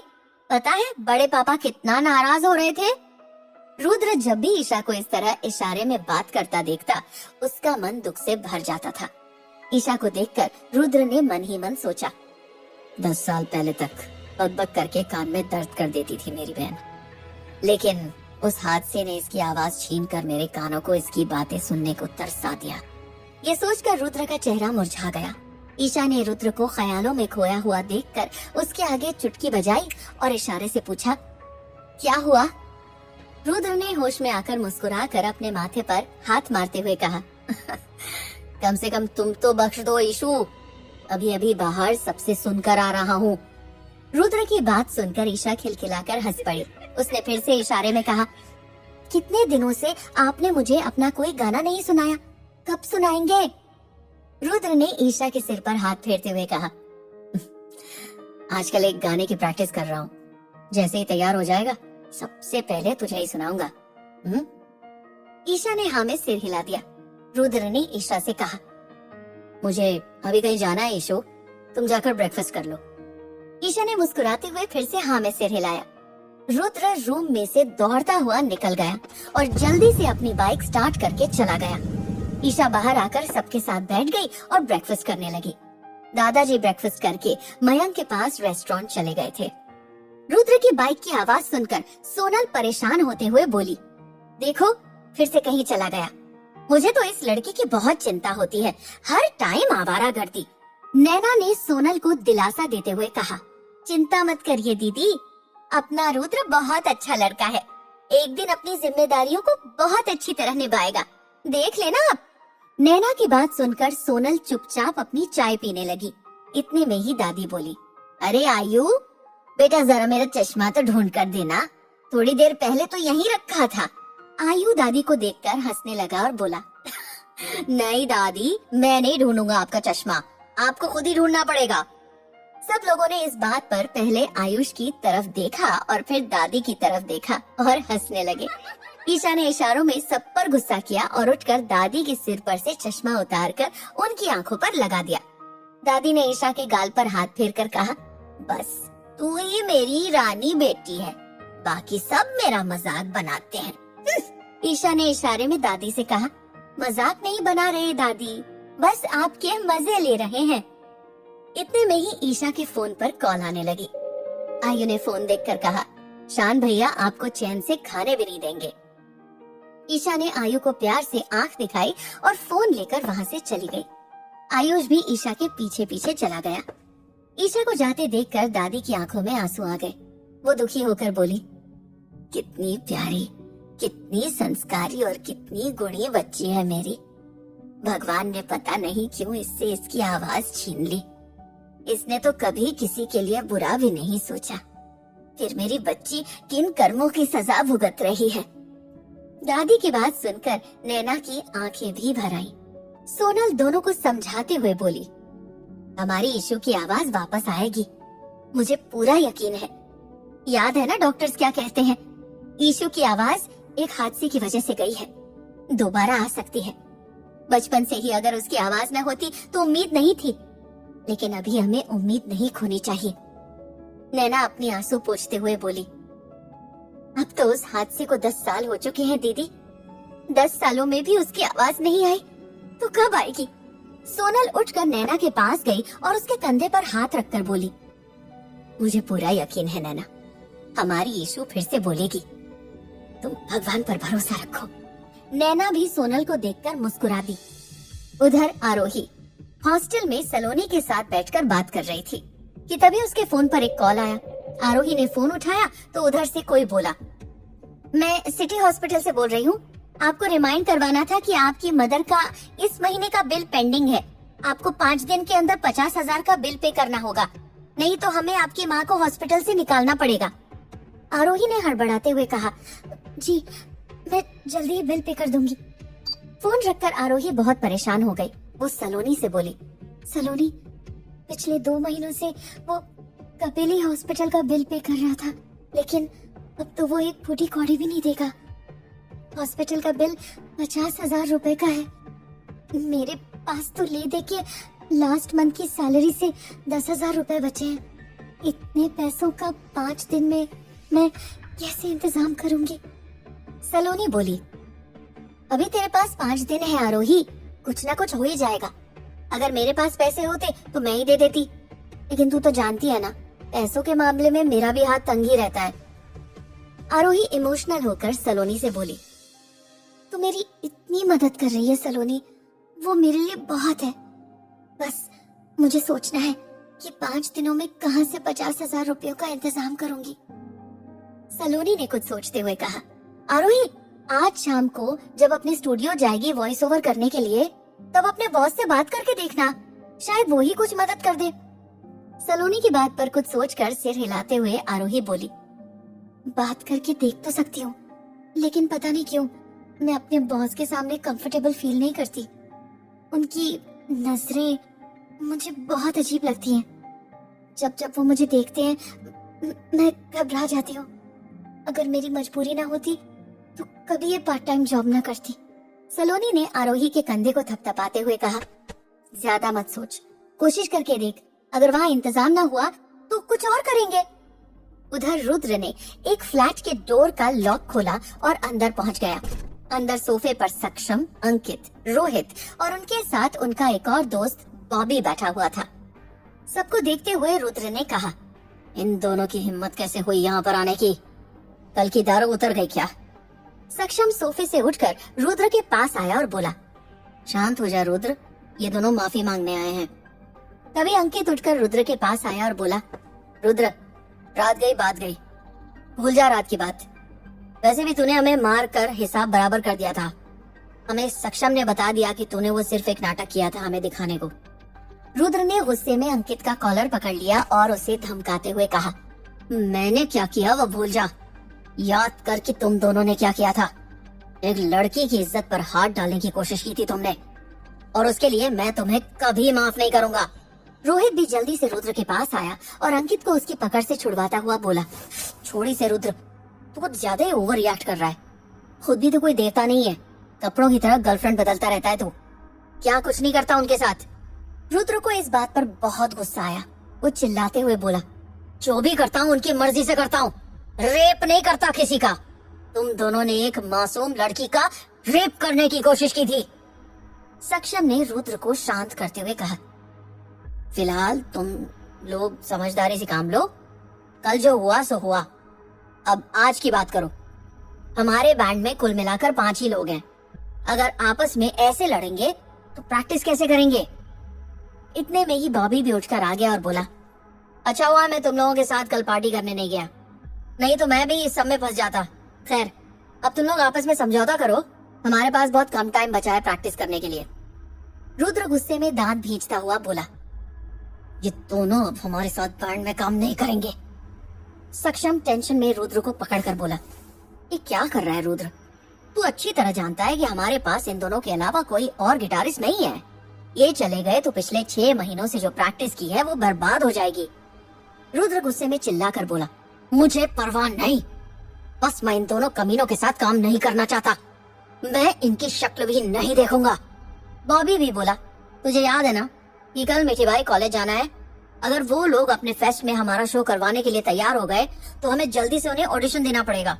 अगर गिटारिस्ट नहीं होंगे तो हम ऑडिशन कैसे देंगे? रुद्र ने टेबल पर रखे वाज को दूर फेंक कर चिल्लाते हुए कहा, चाहे जो हो जाए, मैं इनके साथ काम नहीं करूंगा। चले जाओ दोनों यहाँ से, नहीं तो बालकनी से तुम दोनों को नीचे फेंक दूंगा। 12वीं मंजिल से गिरोगे तो हड्डियां भी नहीं बचेंगी।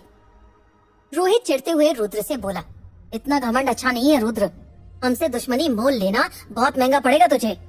रोहित की इस बात पर रुद्र और गुस्सा हो गया और रोहित की तरफ आया और उसे धक्का देकर बोला, अच्छा क्या कर लेगा? हाँ बोल, क्या बिगाड़ लेगा तू मेरा? सक्षम ने रुद्र को दूर करते हुए कहा, अंकित, रोहित, अभी तुम लोग यहाँ से जाओ। अंकित बोला, हाँ जा रहे हैं, और अब बुलाने पर भी वापस नहीं आएंगे। देखता हूँ कौन गिटारिस्ट मिलता है तुझे 2 दिन में। इतना कहकर रोहित और अंकित वहाँ से पैर पटकते हुए चले गए। बॉबी ने रुद्र को कहा, गुस्से में तेरा दिमाग खराब हो जाता है रुद्र, अब कहाँ से लाएगा 2 गिटारिस्ट? रुद्र बोला, तुम दोनों चिंता मत करो, इंतजाम हो जाएगा। सक्षम परेशान होकर बॉबी को देखता हुआ बोला, अब वो सब छोड़ो, याद है ना रुद्र, आज रिकॉर्डिंग स्टूडियो में जाना है, तेरी वॉइस में हमारे बैंड का इंट्रोडक्शन सॉन्ग रिकॉर्ड होना है। बॉबी बोला, एक काम करो, तुम दोनों वहाँ जाओ, मैं नए गिटारिस्ट को ढूंढने की कोशिश करता हूँ, ठीक है ना रुद्र? रुद्र ने भी हाँ में सिर हिला दिया। कुछ ही देर में रुद्र और सक्षम बाइक पर बैठकर रिकॉर्डिंग स्टूडियो पहुँच गए और वहाँ जाकर रुद्र ने अपनी रिकॉर्डिंग करनी शुरू कर दी। उधर आरोही भी हॉस्टल से निकलकर अपने ऑफिस जाने के लिए निकल गई। स्टूडियो से गाने की रिकॉर्डिंग पूरी करके रुद्र और सक्षम स्टूडियो से बाहर निकल गए। बाइक की तरफ जाते हुए सक्षम रुद्र से बोला, गुस्से में तूने अंकित और रोहित को बैंड से निकाल तो दिया है, लेकिन सोचा है कि अब क्या होगा? इतने शॉर्ट नोटिस पर हमारा बैंड कौन ज्वाइन करेगा? रुद्र ने बाइक पर बैठते हुए सक्षम के सिर के पीछे हाथ मारकर कहा, हर टाइम टेंशन लेता रहता है तू, कुछ ना कुछ हो जाएगा, अभी चल बैठ, किसी बार में चलकर बियर पीते हैं। सक्षम ने रुद्र को देखकर आंखें घुमाई और चुपचाप उसके पीछे बाइक पर बैठ गया। रुद्र ने बाइक स्टार्ट करके जैसे ही आगे बढ़ाई, सामने से आरोही बिल्डिंग के अंदर जा रही थी। रुद्र दूर से ही आरोही को देखकर जोर से चिल्लाकर बोला, सक्षम, ये तो वही लड़की है। क्या रुद्र और आरोही फिर से एक बार मिलेंगे? रुद्र ने बाइक स्टार्ट करके जैसे ही आगे बढ़ाई, सामने से आरोही बिल्डिंग के अंदर जा रही थी। रुद्र ने दूर से ही आरोही को देखकर ब्रेक लगा दिया और जोर से चिल्लाकर बोला, सक्षम, ये तो वही लड़की है। सक्षम ने इधर उधर देखते हुए रुद्र से पूछा, कौन, किस लड़की की बात कर रहा है तू? रुद्र ने बिल्डिंग की तरफ इशारा करते हुए सक्षम से कहा, मैंने उस लड़की को वहाँ जाते देखा। सक्षम ने बिल्डिंग की तरफ देखते हुए कहा, किस लड़की को जाते देखा? वहाँ तो काफी सारी लड़कियाँ खड़ी हैं। रुद्र ने चिढ़ते हुए कहा, अरे वही जिससे कल रात शादी की थी। सक्षम ने मुस्कुराकर कहा, अच्छा तेरी बीवी? सक्षम की इस बात से रुद्र बुरी तरह चिढ़ गया और गुस्से में बोला, बीवी नहीं है वो मेरी, मैंने उसे उस बिल्डिंग में जाते हुए देखा है। सक्षम ने रुद्र के कंधे पर हाथ मारते हुए कहा, तू पागल हो चुका है, अब तुझे हर जगह वही लड़की नजर आ रही है। मैं भी तब से तेरे साथ ही हूँ, मुझे तो वो नजर नहीं आई। रुद्र ने बिल्डिंग की तरफ घूरते हुए धीरे से कहा, हो सकता है कि मेरा वहम हो। इतना कहते ही रुद्र ने बाइक को रेस दी और वो दोनों वहाँ से निकल गए। रुद्र की नजरों को कोई धोखा नहीं हुआ था, वो आरोही ही थी जिसे रुद्र ने देखा था। आरोही का ऑफिस भी उसी बिल्डिंग में था जहाँ पर रिकॉर्डिंग स्टूडियो था। आरोही अपने ऑफिस गई और वहाँ जाकर वो कुछ देर अपने बॉस समीर भाटिया के कैबिन के बाहर खड़ी रही। फिर लंबी सांस भरकर आरोही दरवाजे को नॉक करके अंदर चली गई। आरोही को देखते ही समीर भाटिया के चेहरे पर एक लंबी सी मुस्कुराहट आ गई। वो आरोही की तरफ प्यार से देखकर बोला, तुम्हें डोर को नॉक करने की कोई जरूरत नहीं थी आरोही, आइंदा बिना नॉक किए ही सीधा मेरे कैबिन में आ सकती हो तुम। आरोही ने थोड़ा सा कुचाते हुए कहा, thank you sir. Sameer Bhatia ने सामने रखी कुर्सी की तरफ इशारा करते हुए कहा, बैठो बैठो, बोलो आज मेरी याद कैसे आ गई? आरोही ने थोड़ा हिचकिचाते हुए कहा, सर, दरअसल मुझे आपसे एक मदद चाहिए। समीर ने आरोही से पूछा, हाँ कहो, मैं किस काम आ सकता हूँ तुम्हारे? आरोही ने दुखी होते हुए धीरे से कहा, मेरी मम्मी की जान बचा लीजिए सर। समीर ने हैरान होते हुए पूछा, तुम्हारी मम्मी की जान बचा लूं? मतलब? आरोही ने घबराकर समीर भाटिया की तरफ देखा और धीरे से बोली, अब सर, मेरी मम्मा का ट्रीटमेंट चल रहा है और मुझे उनके हॉस्पिटल का बिल पे करना है।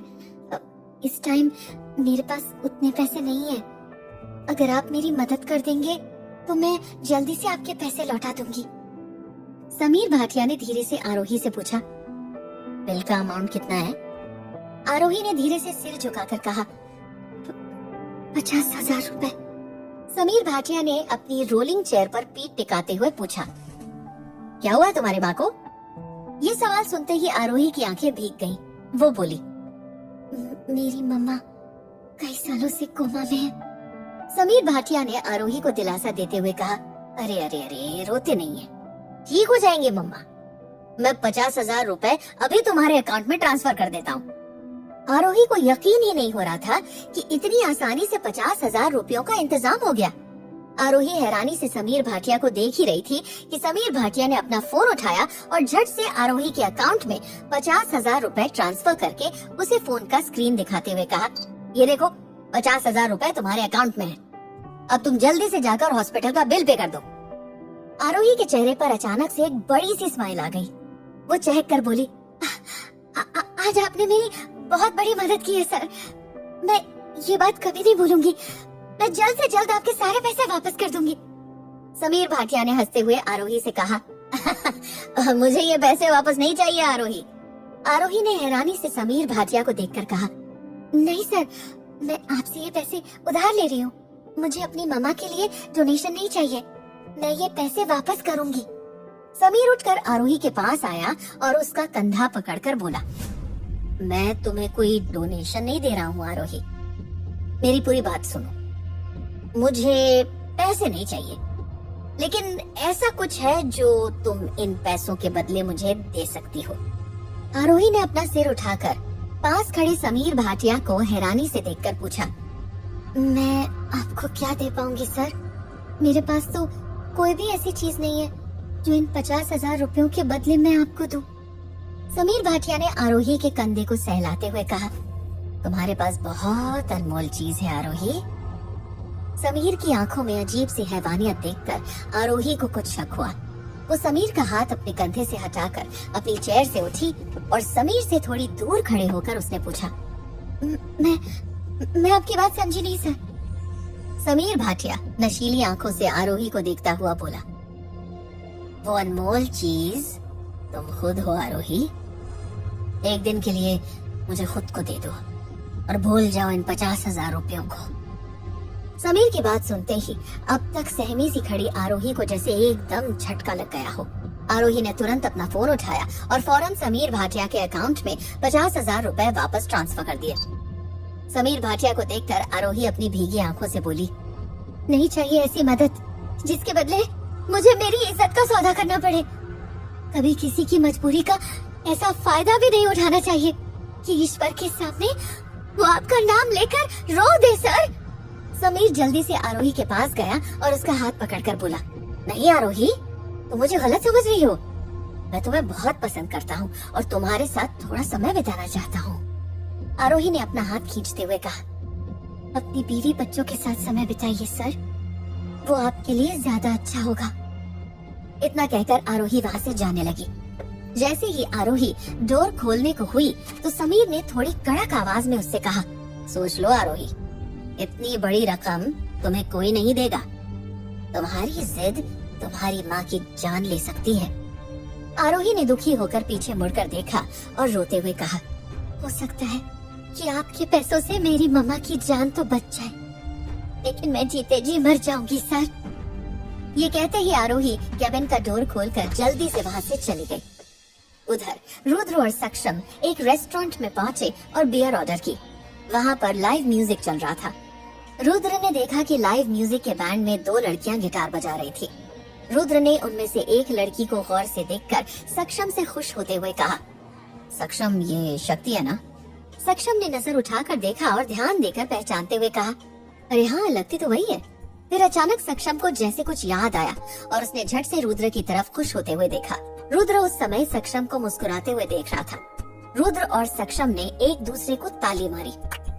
जब गाना खत्म हुआ तो रुद्र और सक्षम जल्दी से उठकर शक्ति के पास गए। रुद्र को अपनी तरफ आते देखकर शक्ति ने गिटार साइड में रखा और खुश होते हुए बोली, What a pleasant surprise! Rudra, सक्षम, तुम दोनों यहाँ कैसे? इतना कहकर शक्ति रुद्र और सक्षम से गले मिली। रुद्र ने शक्ति से कहा, तुम जानती नहीं हो शक्ति, आज मैं तुम्हें देखकर कितना खुश हुआ हूँ। शक्ति हंसते हुए बोली,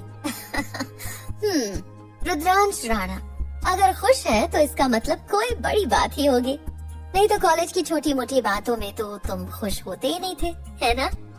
रुद्र शक्ति की इस बात पर मुस्कुराने लगा।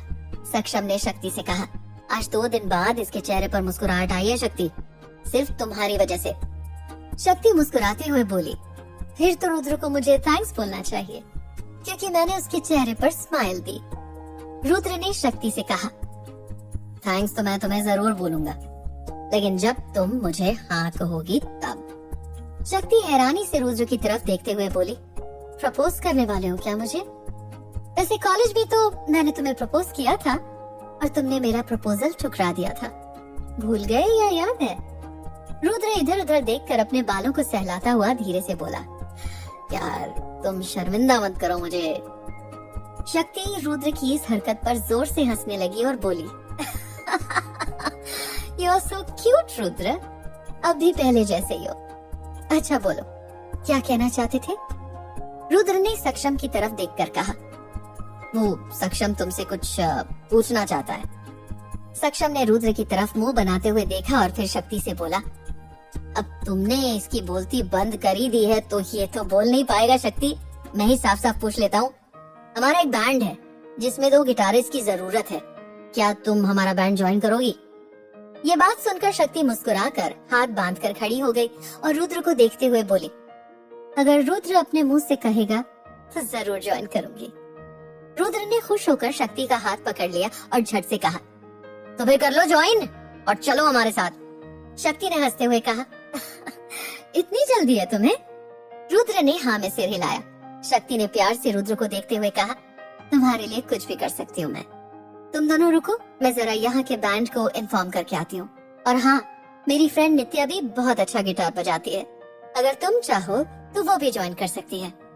रुद्र और सक्षम दोनों बहुत खुश हो गए। सक्षम ने कहा, नेकी और पूछ पूछ, तुम अपनी फ्रेंड को लेकर चलो हमारे साथ। शक्ति ने मुस्कुराकर हाँ में सिर हिला दिया। इधर रुद्र के घर राणा हाउस में ईशा अपने कमरे में बैठी पेंटिंग बना रही थी। उसके फोन की रिंग बजी। ईशा ने देखा कि उस पर शान का कॉल आया था। ईशा ने मुस्कुराकर फोन अपने कान से लगा लिया। उधर से शान बोला, क्या कर रही हो ईशु? अच्छा मैं गेस करता हूँ कि तुम क्या कर रही हो। अगर जवाब हाँ में हो तो एक बार फोन पर टैप करना और ना में हो तो 2 बार। मुझे लगता है कि तुम पेंटिंग बना रही हो, है ना सही जवाब? ईशा ने मुस्कुराकर फोन पर एक बार टैप कर दिया। शान हंसता हुआ बोला, देखा मैं तुम्हें कितनी अच्छी तरह जानता हूँ ईशु, भाई से भी ज्यादा अच्छी तरह जानता हूँ मैं तुम्हें। क्यों, सही कहा ना? शान की बात सुनकर ईशा शर्मा गई और उसके चेहरे पर लाली छा गई। शान हंसते हुए बोला, मुझे पता है कि भाई का नाम सुनकर तुम शर्मा गई। अच्छा बताओ, उनका कोई मैसेज आया तुम्हारे पास? शान की ये बात सुनकर ईशा के मुस्कुराते चेहरे पर उदासी आ गई। ईशा की तरफ से कोई जवाब न आने पर शान समझ गया और बात को संभालता हुआ बोला, अब सॉरी, भूल गया था कि तुम दोनों ने फैसला लिया था कि भाई के वापस आने तक कोई मैसेज या वीडियो कॉल नहीं होगी। अब जल्दी तुम दोनों के इंतजार की घड़ियां खत्म हो जाएंगी।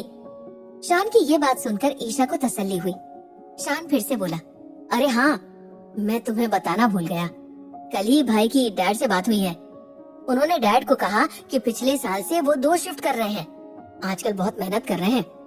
शान से शुभित की जानकारी पाकर जैसे ईशा को थोड़ी राहत मिली। शान फिर से बोला, वैसे भी लौटकर तो उन्हें तुम्हारे पास ही आना है ना, इसलिए अच्छा है कि अभी मेहनत कर लें और बाद में तुम्हारे साथ चैन से जिंदगी बिताएं। अब ईशा के चेहरे पर स्माइल आ गई थी। शान ने उसकी चूड़ियों की खनखनाहट सुनी तो बोला, आ गई चेहरे पर मुस्कुराहट, देखा, मुझे पता चल गया। तभी शान को पीछे से किसी सर्वेंट ने आवाज लगाकर कहा, शान बाबा, आपको बड़े साहब बुला रहे हैं। शान ने जोर से कहा, उनसे कह दो कि मैं अभी आया। फिर शान फोन पर बोला, अभी फोन रख रहा हूँ ईशु, तुम्हारे ससुर जी ने बुलाया है, तुम अपना ख्याल रखना। इतना कहकर शान ने फोन रख दिया और खुश होता हुआ अपने रूम के बाहर चला गया। उधर आरोही अपने ऑफिस के बाहर निकलकर फूट फूट कर रोने लगी। आरोही को समझ ही नहीं आ रहा था कि वो क्या करे। उसने मन ही मन सोचा, इस शहर में हर कोई बस किसी का फायदा उठाने के लिए तैयार है। एक ही उम्मीद थी, वो भी खत्म हो गई। मैं तो इस शहर में किसी को जानती भी नहीं, किससे मदद लूं? अगर मम्मा का इलाज ना हुआ तो वो मर जाएंगी। लगता है कि शायद मेरे पास अब कोई रास्ता नहीं बचा। तभी आरोही को एक ख्याल आया और उसने अपने आंसू पोंछकर अपना फोन हाथ में लिया। फोन में आरोही ने कपिल का नंबर निकाला और उसे घबराते हुए देखने लगी। क्या आरोही जाएगी वापस उसी नर्क में जहाँ से निकल कर आई थी? क्या मांगेगी आरोही कपिल से मदद और कर लेगी उससे शादी? क्या रुद्र और आरोही दोबारा मिल पाएंगे? आरोही को एक ख्याल आया और उसने अपने आंसू पोंछकर अपना फोन हाथ में लिया। फोन में आरोही ने कपिल का नंबर निकाला और उसे घबराते हुए देखने लगी। जैसे ही आरोही ने कपकपाते हुए हाथों से कपिल का नंबर डायल करना चाहा, उससे पहले ही उसके फोन पर सलोनी का कॉल आ गया। सलोनी का नंबर अपने फोन पर देखकर आरोही रोने लगी और रोते रोते फोन उठाकर बोली, सलोनी, आज तूने मुझे बचा लिया। सलोनी ने उधर से कहा, क्या हुआ आरोही, पैसों का इंतजाम हुआ क्या? तू रो क्यों रही है? आरोही ने कहा, मेरी किस्मत में ही रोना लिखा है सलोनी, पैसों का कोई इंतजाम नहीं हुआ। सलोनी ने आरोही से कहा, तू परेशान मत हो आरोही, अभी 4 दिन बाकी हैं, तू अभी हॉस्टल में वापस आ जा। आरोही ने अपने आंसू पोंछे और ऑटो में बैठकर हॉस्टल के लिए निकल गई।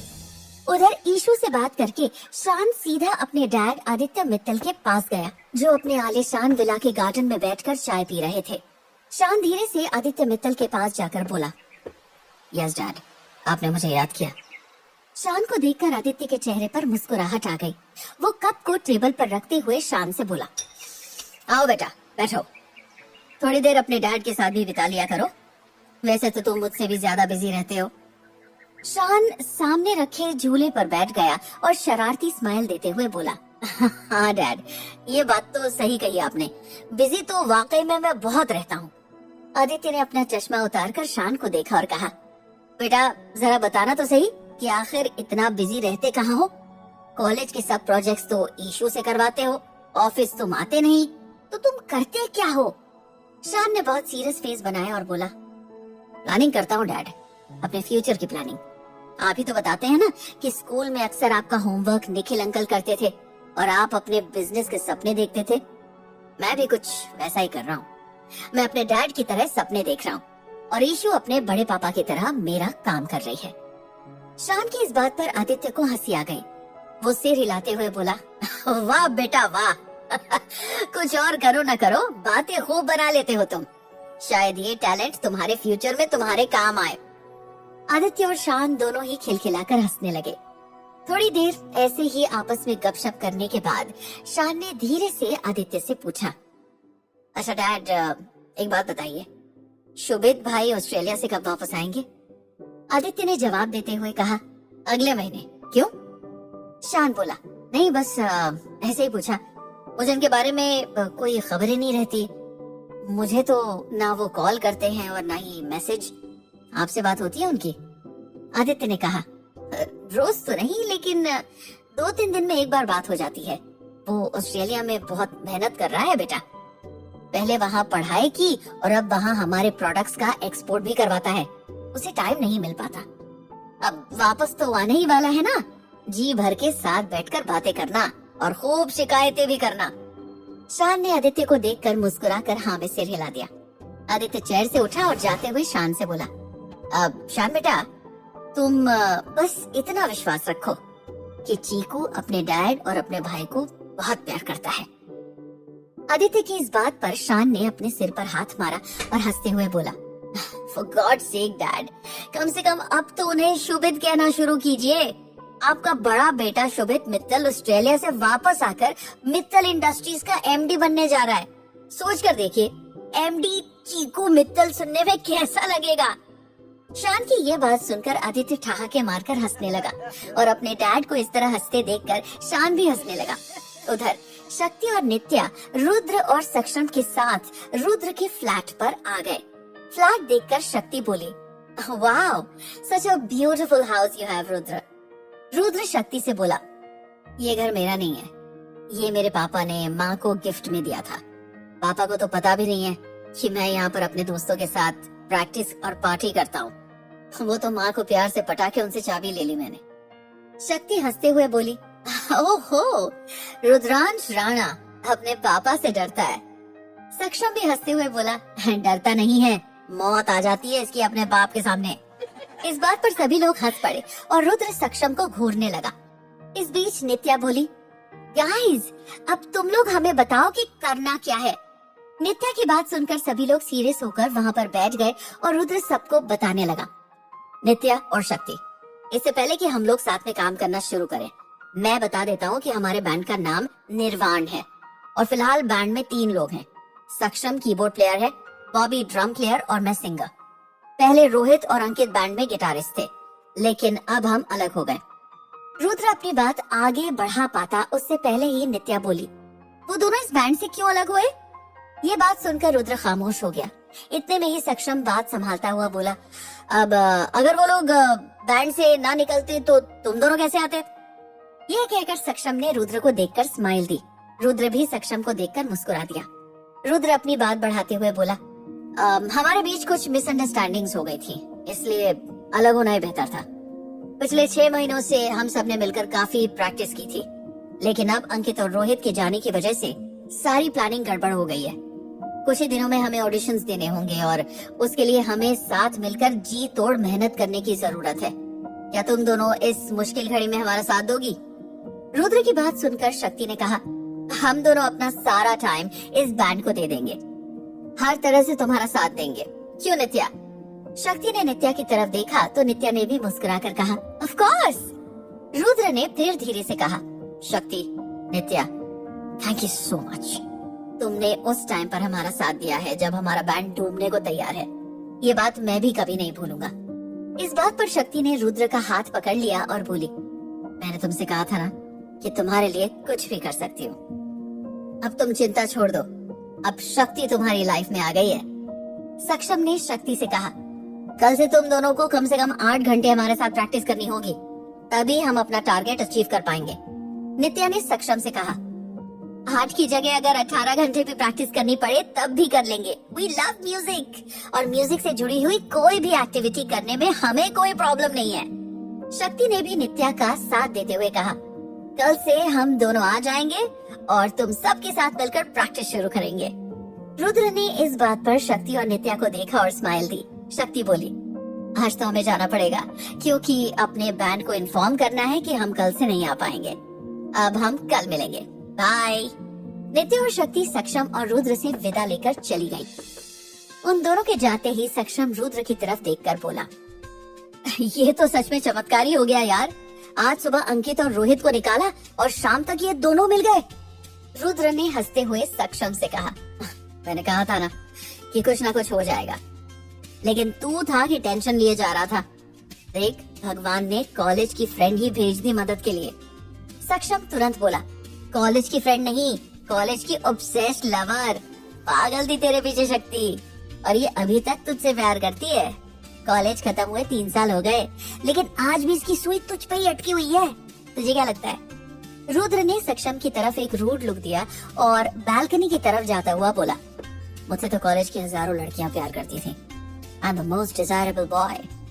अब सबसे तो शादी नहीं कर सकता ना।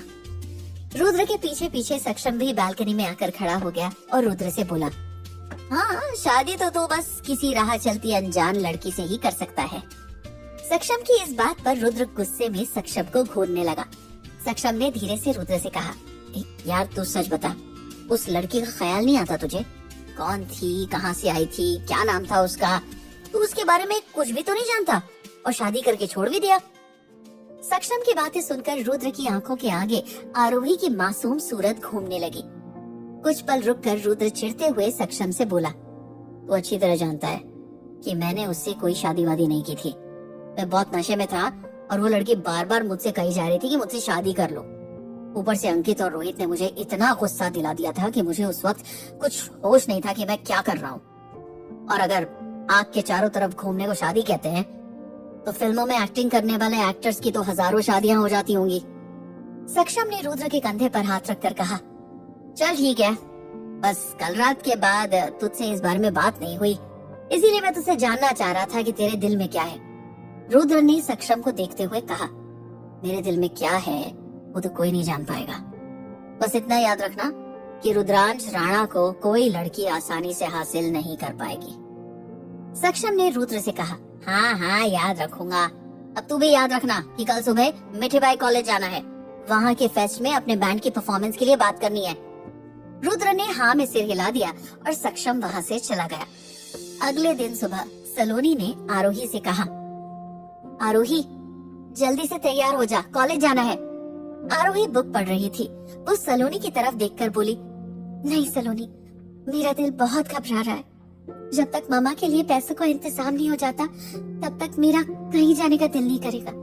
तू चली जा, मैं कल से कॉलेज जाऊंगी। सलोनी ने आरोही के हाथ में से बुक छीनी और उसे टेबल पर रखकर बोली, यहाँ बैठे बैठे तो वैसे भी कुछ होने वाला नहीं है, हम दोनों मिलकर कुछ इंतजाम कर लेंगे।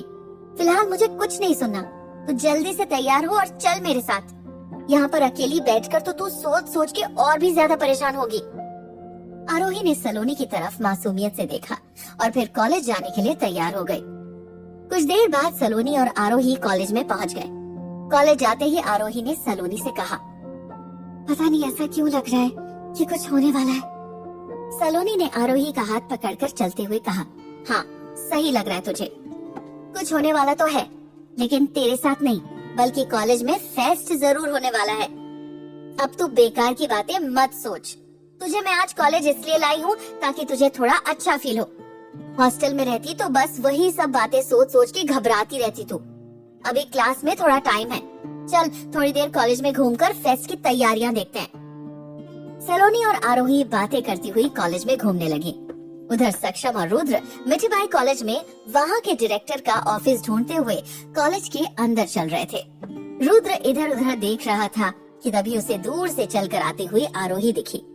आरोही ने रुद्र को नहीं देखा, लेकिन रुद्र की नजर उस पर टिक गई। रुद्र ने जल्दी से सक्षम की शर्ट पकड़कर उसको खींचा और उससे कहा, सक्षम देख, ये वही लड़की है, उस रात वाली। सक्षम ने रुद्र की तरफ देखते हुए कहा, मैंने कहा था ना कि तू पागल हो गया है, तुझे सब तरफ वही लड़की दिखाई दे रही है। रुद्र ने गुस्से में सक्षम का मुंह पकड़कर उसे उस तरफ घुमाया जहाँ से आरोही आ रही थी। उसे देखते ही सक्षम के मुंह से निकला, अरे यार ये तो वही लड़की है। क्या होगा जब मिलेंगे रुद्र और आरोही। रुद्र ने गुस्से में सक्षम का मुंह पकड़कर उस तरफ घुमाया जहाँ से आरोही आ रही थी। उसे देखते ही सक्षम के मुंह से निकला, अरे यार तू सच कह रहा था, ये तो वही लड़की है। सामने से आती आरोही बेखबर होकर चल रही थी, लेकिन तभी उसकी भी नजर रुद्र पर पड़ी। पहले कुछ पलों तक तो आरोही को लगा कि ये उसकी आंखों का धोखा है, लेकिन जब उसने रुद्र को पहचान लिया, वो चलते चलते रुक गई और हाथ पकड़कर सलोनी को भी रोककर कहा, सलोनी सामने से वो आ रहे हैं। सलोनी ने इधर उधर देखते हुए पूछा, कौन आ रहे हैं? आरोही ने धीरे से जवाब दिया, वही जिन्होंने उस रात मुझसे शादी की थी, माय एक्सीडेंटल हस्बैंड। आरोही की बात सुनकर सलोनी सामने देखने लगी। तब तक रुद्र गुस्से में चलता हुआ आरोही के पास आ चुका था। रुद्र को अचानक इस तरह अपने सामने देखने की आरोही ने उम्मीद भी नहीं की थी। इससे पहले कि आरोही को पूरी तरह यकीन हो पाता कि रुद्र उसके सामने खड़ा है, रुद्र ने गुस्से में चिढ़ते हुए कहा, तुम्हारी इतनी हिम्मत कि तुम रुद्रांश राणा का पीछा करो, तुम्हारी इस हरकत के लिए मैं तुम्हें माफ नहीं करूंगा। आरोही हैरानी से रुद्र को देखती रही। रुद्र के गुस्से का पारा पूरी तरह चढ़ चुका था। उसने आरोही का हाथ पकड़ा और खींचता हुआ उसे वहाँ से ले गया। सलोनी अब तक समझ नहीं पाई कि अचानक ये सब क्या हो गया। सलोनी उन दोनों को वहाँ से जाते हुए देख रही थी कि अचानक उसे पीछे से आवाज आई, हाय सलोनी। सलोनी ने पीछे मुड़कर देखा तो उनका क्लासमेट सौरभ वहाँ खड़ा था। सौरभ भी सलोनी की ही तरह देख रहा था कि किस तरह रुद्र आरोही को खींचता हुआ ले जा रहा है। सौरभ ने परेशान होते हुए कहा, कौन है ये लड़का और ये आरोही को इस तरह जबरदस्ती कहाँ ले जा रहा है? सौरभ को देखकर सलोनी ने अपने फेस के एक्सप्रेशंस बदले और मुस्कुराती हुई बोली, डोंट वरी सौरभ, वो आरोही का फ्रेंड है, उसे आरोही से कुछ बात करनी है, इसलिए उसे लेकर गया। सौरभ ने सलोनी को देखकर कहा, फ्रेंड है या बॉयफ्रेंड? सलोनी ने लंबी सांस छोड़ते हुए सौरभ के कंधे पर थपथपाया और बोली, मैं जानती हूँ कि तुम आरोही को बहुत प्यार करते हो, लेकिन इतना पजेसिव होना ठीक नहीं है ना? आरोही को तुम में कोई इंटरेस्ट नहीं है सौरभ। ये सुनकर सौरभ को गुस्सा आ गया और वो चिढ़ते हुए बोला, पसंद नहीं करता, प्यार करता हूँ मैं आरोही से, और कोई भी इस तरह उसके साथ जबरदस्ती करे ये मैं बर्दाश्त नहीं करूँगा। अब तुम सच सच बताओ, क्या ये लड़का आरोही का बॉयफ्रेंड है? सौरभ के इस तरह के रवैये से सलोनी घबराती हुई बोली, अरे तुम परेशान मत हो, वो कुछ जबरदस्ती नहीं कर रहा है आरोही के साथ, ट्रस्ट मी, वो आरोही का बॉयफ्रेंड नहीं है। सौरभ ने खुद पर कंट्रोल करते हुए सलोनी से कहा, मैं सचमुच आरोही से बहुत प्यार करता हूँ सलोनी, पता नहीं क्यों वो मुझ में इंटरेस्ट नहीं लेती, लेकिन उसके लिए मैं कुछ भी कर सकता हूँ। कभी उसे मेरी जरूरत पड़े तो बोलना, मैं उसके लिए कुछ भी कर सकता हूँ। सलोनी ने कुछ सोचते हुए सौरभ से पूछा, सच में कुछ भी कर सकते हो? सौरभ ने तपाक से जवाब दिया, हाँ कुछ भी। सलोनी ने फिर सौरभ से कुछ बात की और कुछ देर बाद सौरभ सलोनी से हैंडशेक करके वहाँ से चला गया। उधर रुद्र आरोही को खींचता हुआ एक खाली क्लासरूम में ले गया और वहाँ का दरवाजा बंद करके नफरत भरी निगाहों से आरोही को घूरता हुआ चिल्लाकर बोला, तुम समझती क्या हो खुद को? मना किया था ना मैंने कि मुझे कभी दिखाई मत देना, लेकिन फिर भी तुम नहीं मानी। कल भी तुमने छुपने की कोशिश की, लेकिन मैंने तुम्हें अंधेरे की एक बिल्डिंग में देख लिया था। तुम्हें क्या लगता है कि तुम मेरा पीछा करोगी और मुझे पता नहीं चलेगा? आरोही समझ ही नहीं पा रही थी कि हो क्या रहा है। रुद्र कैसे अचानक उसके सामने आ गया और ये किस तरह की बहकी बातें कर रहा है। वो बस हैरान होकर रुद्र को देखे जा रही थी। आरोही की तरफ से जब कोई जवाब नहीं आया तो रुद्र को और भी ज्यादा गुस्सा आ गया। वो फिर से चिल्लाकर बोला, घूर क्या रही हो मुझे? चोरी पकड़ी गई तो हैरानी हो रही है? मुझे ब्लैकमेल करने आई हो ना मेरे पीछे पीछे? तुम्हें कितनी बार समझाना पड़ेगा कि उस रात की वो शादी सिर्फ एक नाटक था। मेरा तुमसे किसी भी तरह का कोई रिश्ता नहीं है। क्या चाहिए तुम्हें? हर रात इसी तरह के नाटक करके लड़कों को ब्लैकमेल करती हो क्या? इस भोली सूरत का फायदा उठा रही हो तुम? बोलो, बोलती क्यों नहीं? रुद्र के शब्दों ने आरोही को पूरी तरह झंझोड़ कर रख दिया। आरोही पहले से ही काफी परेशान थी, ऊपर से अब रुद्र ने इस तरह से उसकी बेइज्जती की। आरोही पूरी तरह टूट चुकी थी। रुद्र के चिल्लाने से पूरी तरह से घुटी हुई आरोही फूट फूट के रोने लगी और सिसकते हुए बोली, चुप हो जाइए, बस कीजिए, अब कितने गंदे गंदे इल्जाम लगा रहे हैं मुझ पर। मेरे बारे में इतना सब बोलने का हक किसने दिया आपको? मैं आपके पीछे क्यों होंगी? इतना कहते ही आरोही जोर जोर से रोने लगी। पहले ही आरोही अपनी मम्मा की वजह से बहुत परेशान थी, ऊपर से रुद्र की जली कटी बातें सुनकर वो पूरी तरह टूट गई। आरोही को इस तरह रोते देखकर रुद्र का गुस्सा एकदम गायब हो गया और वो खड़ा रह गया। फिर संभलते हुए रुद्र धीरे से आरोही से बोला, फिर तुम यहाँ क्या कर रही हो? और कल मैंने तुम्हें अंधेरी के रिकॉर्डिंग स्टूडियो के बाहर भी देखा था। आरोही की हिम्मत जवाब दे गई थी। रोते रोते वो चिल्लाकर बोली, ये कॉलेज है मेरा, मैं यहाँ रोज आती हूँ, और अंधेरी के जिस रिकॉर्डिंग स्टूडियो में आपने मुझे देखा होगा वहाँ ऑफिस है मेरा। वॉइस ओवर आर्टिस्ट की पार्ट टाइम जॉब करती हूँ मैं स्टूडियो में। रोज शाम को जाती हूँ, आपके पीछे नहीं गई थी। मुझे कोई मतलब नहीं है आपसे। मैं तो जानती भी नहीं आप कौन है, कहाँ रहते हैं और क्या करते हैं, मुझे जानना भी नहीं है। आरोही की इस बात को सुनकर अब रुद्र को समझ में आ गया कि आरोही उसका पीछा करते हुए यहाँ नहीं आई है। इतने में ही आरोही रोते रोते नीचे बैठ गई और अपना सिर पकड़ के जोर जोर से बोलने लगी, उस रात को मैं सिर्फ उन लोगों से बचने की कोशिश कर रही थी। मुझे उन लोगों से बचने के लिए जो भी तरीका समझ आया मैंने आपको बोल दिया। मैं आपके दिल से शुक्रगुजार हूँ कि आपने मुझे उन लड़कों से बचाया। और मुझे मुंबई तक ड्रॉप किया। अब मत मानिए इस शादी को। मैंने आपसे कब कहा कि मुझे आपकी बीवी बनाकर घर लेकर जाइए। आरोही को इस तरह से बिलक बिलक कर रोते देखकर अब रुद्र का दिल पसीजने लगा। आरोही झटके से उठी और रुद्र के पास जाकर उससे बोली, किसी को नहीं पता कि आपने मुझसे शादी की है, ना ही कभी पता चलेगा। मैं अब मरते दम तक आपके सामने कभी नहीं आऊंगी। अब आरोही ने रोते रोते अपने कदम पीछे की तरफ किए और चिल्लाते हुए बोली, आप चाहे तो मुझे जान से भी मार सकते हैं, फिर तो मैं कभी नजर नहीं आऊंगी आपको। अच्छा रहेगा, जान से मार दीजिए, लेकिन कम से कम ये इल्जाम मत लगाइए कि मैं हर रात किसी लड़के से शादी करती हूँ। मेरे पास मेरी इज्जत के अलावा कुछ भी नहीं। कम से कम इसको तो रहने दीजिए। आरोही की इस बात को सुनकर तो रुद्र को बेहद दुख हुआ। वो जल्दी से आरोही के पास गया और उसका हाथ पकड़कर उसे अपने पास खींच लिया। रुद्र ने आरोही के मुंह पर हाथ रखते हुए बहुत प्यार से कहा, चुप हो जाओ प्लीज। मैं नहीं जानता था कि ये तुम्हारा कॉलेज है, मुझे गलतफहमी हो गई। आरोही अब तक बेहाल हो चुकी थी। रुद्र ने आरोही के चेहरे की तरफ देखा तो उसकी आंखें आरोही के चेहरे पर ही जम गई। रुद्र को न जाने क्या हुआ, आरोही को झट से गले लगा लिया। पूरी तरह निढाल हो चुकी आरोही बेख्याली में रुद्र के कंधे से अपना सिर टिकाकर शांत खड़ी हो गई। आरोही को गले लगाकर रुद्र को बेहद सुकून महसूस हो रहा था। मन ही मन रुद्र सोच रहा था कि ऐसा पहले कभी किसी के साथ महसूस नहीं किया। ये सोचते हुए रुद्र ने अपने होंठ आरोही के सिर पर रखे और उसके सिर को चूम लिया। इस दौरान आरोही को थोड़ा होश आया और उसे एहसास हुआ कि वो रुद्र के कितने करीब है। ऐसा एहसास होते ही आरोही झट से रुद्र से दूर होते हुए बोली, आई एम सॉरी। रुद्र अब भी आरोही को एकटक देखे जा रहा था।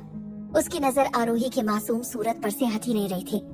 आरोही ने जब देखा कि रुद्र उसे देखे जा रहा है, वो झेपती हुई खुद को संभाल कर जल्दी से क्लास से बाहर निकल गई। रुद्र अब भी वहीं क्लास में खड़ा रहा और आरोही की नजदीकी को महसूस करता रहा। अब रुद्र को अपने कहे एक एक शब्द पर पछतावा हो रहा था। कुछ होश में आते हुए रुद्र भी उस क्लास से निकलकर बाहर चला गया। सक्षम क्लास के बाहर खड़ा रुद्र का इंतजार कर रहा था। उसने रुद्र से कहा, मुझे लगता है कि यहाँ ऑर्गेनाइजर्स के साथ मीटिंग में थोड़ा टाइम लगेगा। मुझे डैड का कॉल आया है, उन्होंने मुझे अपने ऑफिस बुलाया है, कुछ इम्पोर्टेंट डॉक्यूमेंट साइन करने हैं। मैं कैब करके निकलता हूँ, तू यहाँ पर मीटिंग करके आ जाना। इतना कहकर सक्षम वहाँ से चला गया। रुद्र ने इधर उधर देखा और फिर वो भी वहाँ से चला गया। इधर आरोही ने सलोनी को मैसेज करके बता दिया कि वो हॉस्टल में आ गई है। हॉस्टल में पहुंचकर आरोही बहुत परेशान होती हुई रुद्र की बातें याद कर रही थी। तभी उसके फोन पर सलोनी का कॉल आया। जैसे ही आरोही ने फोन उठाया, सलोनी उधर से बोली, तो वापस क्यों चली गई आरोही? मैं कब से कॉलेज में तेरा इंतजार कर रही थी। खैर, अब तो जल्दी से हॉस्पिटल पहुंच, हॉस्पिटल के बिल का इंतजाम हो गया है। जैसे ही आरोही ने ये बात सुनी, उसकी तो जैसे सारी परेशानियां खत्म हो गई हो। वो चहक कर बोली, क्या पैसों का इंतजाम हो गया? लेकिन इतने पैसे किसने दिए सलोनी? सलोनी ने हंसते हुए कहा, अभी इतने सवाल मत कर आरोही, जल्दी से हॉस्पिटल पहुंच। मैं भी कॉलेज से निकलकर हॉस्पिटल पहुंच रही हूँ। फोन पर सलोनी की बात सुनकर आरोही ने अपनी भीगी आंखों से आसमान की तरफ देखते हुए कहा, थैंक यू कान्हा जी, एक बार फिर से आपने मेरी मदद की। खुशी खुशी आरोही हॉस्पिटल के लिए निकल गई और थोड़ी ही देर में हॉस्पिटल पहुंच गई। आरोही हॉस्पिटल में रिसेप्शन एरिया में पहुंची, जहां सलोनी पहले से ही मौजूद थी। आरोही दौड़कर सलोनी के पास आई और उसके गले लग गई। सलोनी ने खुश होते हुए कहा, इस महीने का तो इंतजाम हो गया, अब बाकी अगले महीने देखेंगे। आरोही ने सलोनी के कंधे को पकड़ते हुए पूछा, लेकिन 50,000 रुपए तुझे दिए किसने? सलोनी ने कहा, वो तो मैं नहीं बता सकती, समझ ले तेरे किसी वेल विशर ने तेरी हेल्प की है। आरोही ने हैरान होते हुए कहा, ये अचानक मेरा वेल विशर कहाँ से आ गया? बताना सलोनी, किसने दिए? आने वाले टाइम में ये पैसे वापस भी तो करने हैं। सलोनी ने हंसते हुए कहा, हाँ हाँ हो जाएंगे पैसे वापस, तू फिक्र मत कर। जिसने दिए हैं उसे अपने पैसे वापस लेने की कोई जल्दी नहीं है। अरे हाँ, अभी तो तुझसे ये भी पूछना है कि तेरा हस्बैंड तुझे खींचता हुआ क्यों ले गया था। चल अब चलकर तेरी मम्मा से मिल लेते हैं, फिर वापस हॉस्टल चलेंगे, वहाँ पर सब बातें बताना। हॉस्पिटल में आरोही और सलोनी दोनों आरोही की मां के रूम में जाने के लिए जैसे ही आगे बढ़ी, उन दोनों ने देखा कि सामने से कोई जाना पहचाना शख्स आरोही को घूरते हुए आ रहा है। इस इंसान को देखते ही आरोही के चेहरे की मुस्कुराहट एक बार फिर से गायब हो गई। उसके हाथ पैर डर से ठंडे पड़ गए और वो थर थर कांपने लगी। कौन था वो शख्स जिसे देखकर आरोही इतना घबरा गई? क्या रुद्र मिलेगा दोबारा आरोही से? क्या करेगी आरोही अब?